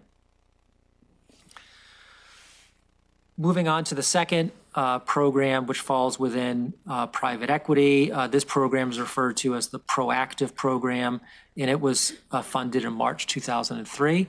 This has a similar philosophy of allocating capital to general partners that are newer to managing private equity assets, generally raise much smaller funds, and wouldn't be eligible for larger commitments from a fund the size of CalPERS. And this program is executed now also through external advisors who day-to-day identify and monitor these smaller managers. This program also has evolved since it began in 2003. At the very beginning, it started with an emphasis on underserved urban and rural California strategies, and evolved after 2007 to focus on more diversified vehicles that were focused more broadly across the private equity opportunity set. The performance of this program struggled early on. You can see this since inception. Returns since 2003 were still through today only half that of the private equity custom benchmark. But in recent years, as the program has become more diversified across the private equity marketplace, performance has improved in line. So for the trailing 3 years, just by way of example, the Proactive Program actually outperformed the private equity custom index. There's one other special mandate I want to highlight, but it's largely non-material in size at this point. There, within private equity, was a clean tech investment program funded in May of 2005 with a $500 million allocation to both venture capital and energy-related investments. That program has more or less been fully liquidated out at this point. There remains $8 million in the program in the aggregate, so we noted here for purposes of completion, but it is no longer active in terms of new commitments, and existing assets have more or less been liquidated out of the program. So in summary, our observation is that staff has over time continually managed these programs in a way to highlight deficiencies, improve on those deficiencies, and make them have the highest chances of achieving the long-term return objectives that you're looking for as a committee. We, after reviewing the processes with staff, have no specific recommendations for you for changes to these programs. So this is being presented as simply an informational report at this time. With that'll finish our report. We're happy to answer any questions. Thank you. Thank you, Steve. Thank you, Tad. Any questions? Sharon. I have more just a logistics question. So we haven't heard a report from this in 6 years, you said, right? Correct. And so is there a schedule? do we anticipate in 6 years we'll have another report on this, or what's Yeah, the? so well, I shouldn't say I haven't heard a report in 6 years. These are reported on by the CIO and CIO reports. They're encompassed within Makita's semi-annual presentations. These specific reports that are focused on special mandates will be coming to you every 3 years. And the way the policy is currently structured, you as a committee are required to review and reaffirm the programs once every 6 years. And so that 6-year mark is 2024. That's helpful to get the context. I appreciate it. I think I got that right. You can correct me. Yeah. And the special mandates is a component in the semi-annual private equity report that gets presented. So. Great. No further questions? Again, thank you guys. Appreciate it. Okay, moving on. Items number 9 and 10. 9 is the approval of the minutes, and 10 is the consent agenda. And both of them are on consent agenda. It's the GIPS performance report. Anybody want to withdraw the approval of any of those? 9, excuse me. No, it isn't. Oh, wait a minute. It's, approval of minutes. Approval of minutes. Move. No objection? Yeah. With consent, I think we've approved it, to be particular about it. Thank you. Okay. Information items, review of information requests. Steve. Yeah, so I picked up 2. The first one on item 5 was the committee directed staff to very specifically and appropriately define the board oversight role in the future proposed policy revisions surrounding liquidity management. And on item 7A, there was a request to keep the committee apprised of staff participation in industry and portfolio company engagement events. Great, thank you, Steve. Item number 12 is the draft agenda for the next committee meeting. Any changes to that? Any suggestions? Chairman Kiley. No, I'm going to wait till the end of the meeting. Okay. How I want to. Okay. Yeah. Thank you. Okay. Thanks. Thanks, Bill. No changes. Okay. Does Chris have anything? Do you have any changes, Mr. Ailman? No, sir. Well, that looks like that's done. Mr. Kiley, Chairman Kiley asked me to provide him an opportunity to share with you a very heartfelt and I think quite relevant comment today, given the fact that we've talked about culture and why we're here and all of those things. Why do we serve? And so I'm going to give it to you, Harry. Thanks very much. I appreciate the opportunity. Danielle, if we could pull up the slide.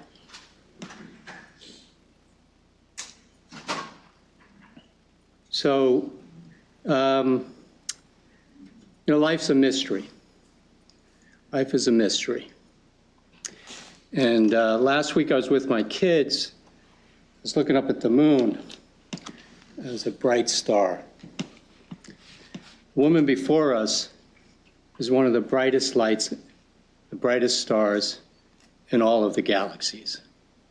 That's Kitty Donahoe. I met Kitty Donahoe about 30 years ago.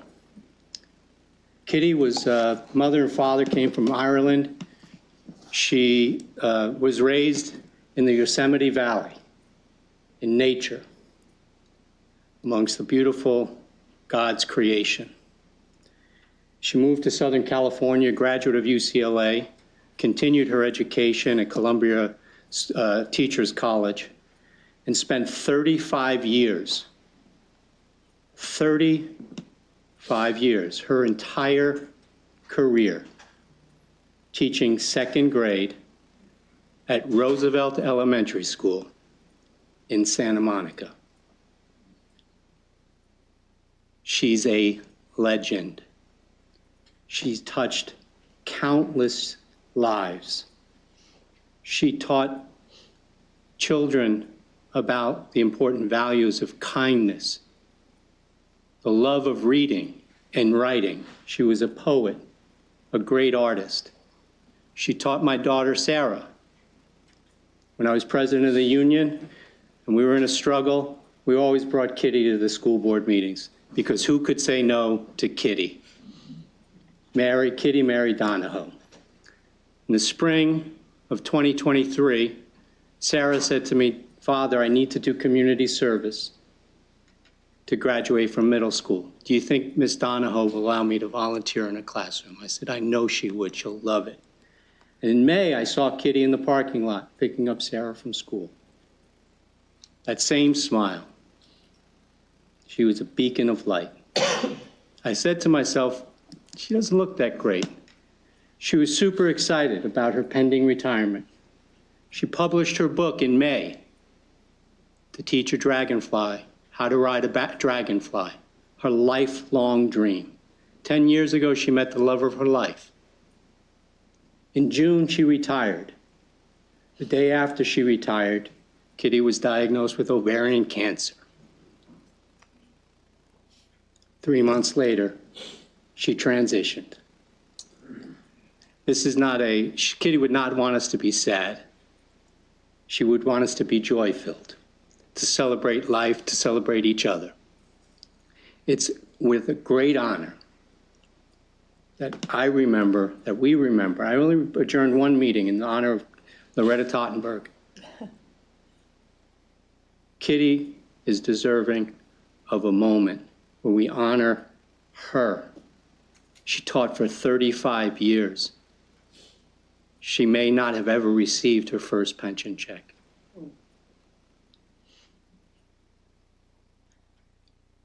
It's a great honor and a great gift to serve on this board with all of you on behalf of people like Kitty Donahoe. May we never forget who we serve and why we're here. She wouldn't want us to be sad. She was Irish. She lived in a mystical world. There's something else going on for Kitty. So she doesn't want us to be sad. We're not going to be sad, but we remember her. We love you, Kitty. Thank you for all that you've done for the children of this great state, for the people that you've interacted with, and for being a beacon of light in a world that seems so dark sometimes. We love you, Kitty. Amen. Thank you, Mr. Son. Thank you, Harry.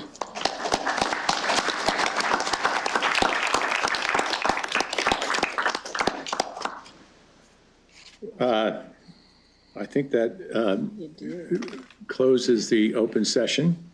We can move after a short break. Let's come back, let's say at 2:45. And do you think that we should have the closed session in this room? Would that be preferable? Yes, okay, well, 2:45 back here. Thank you.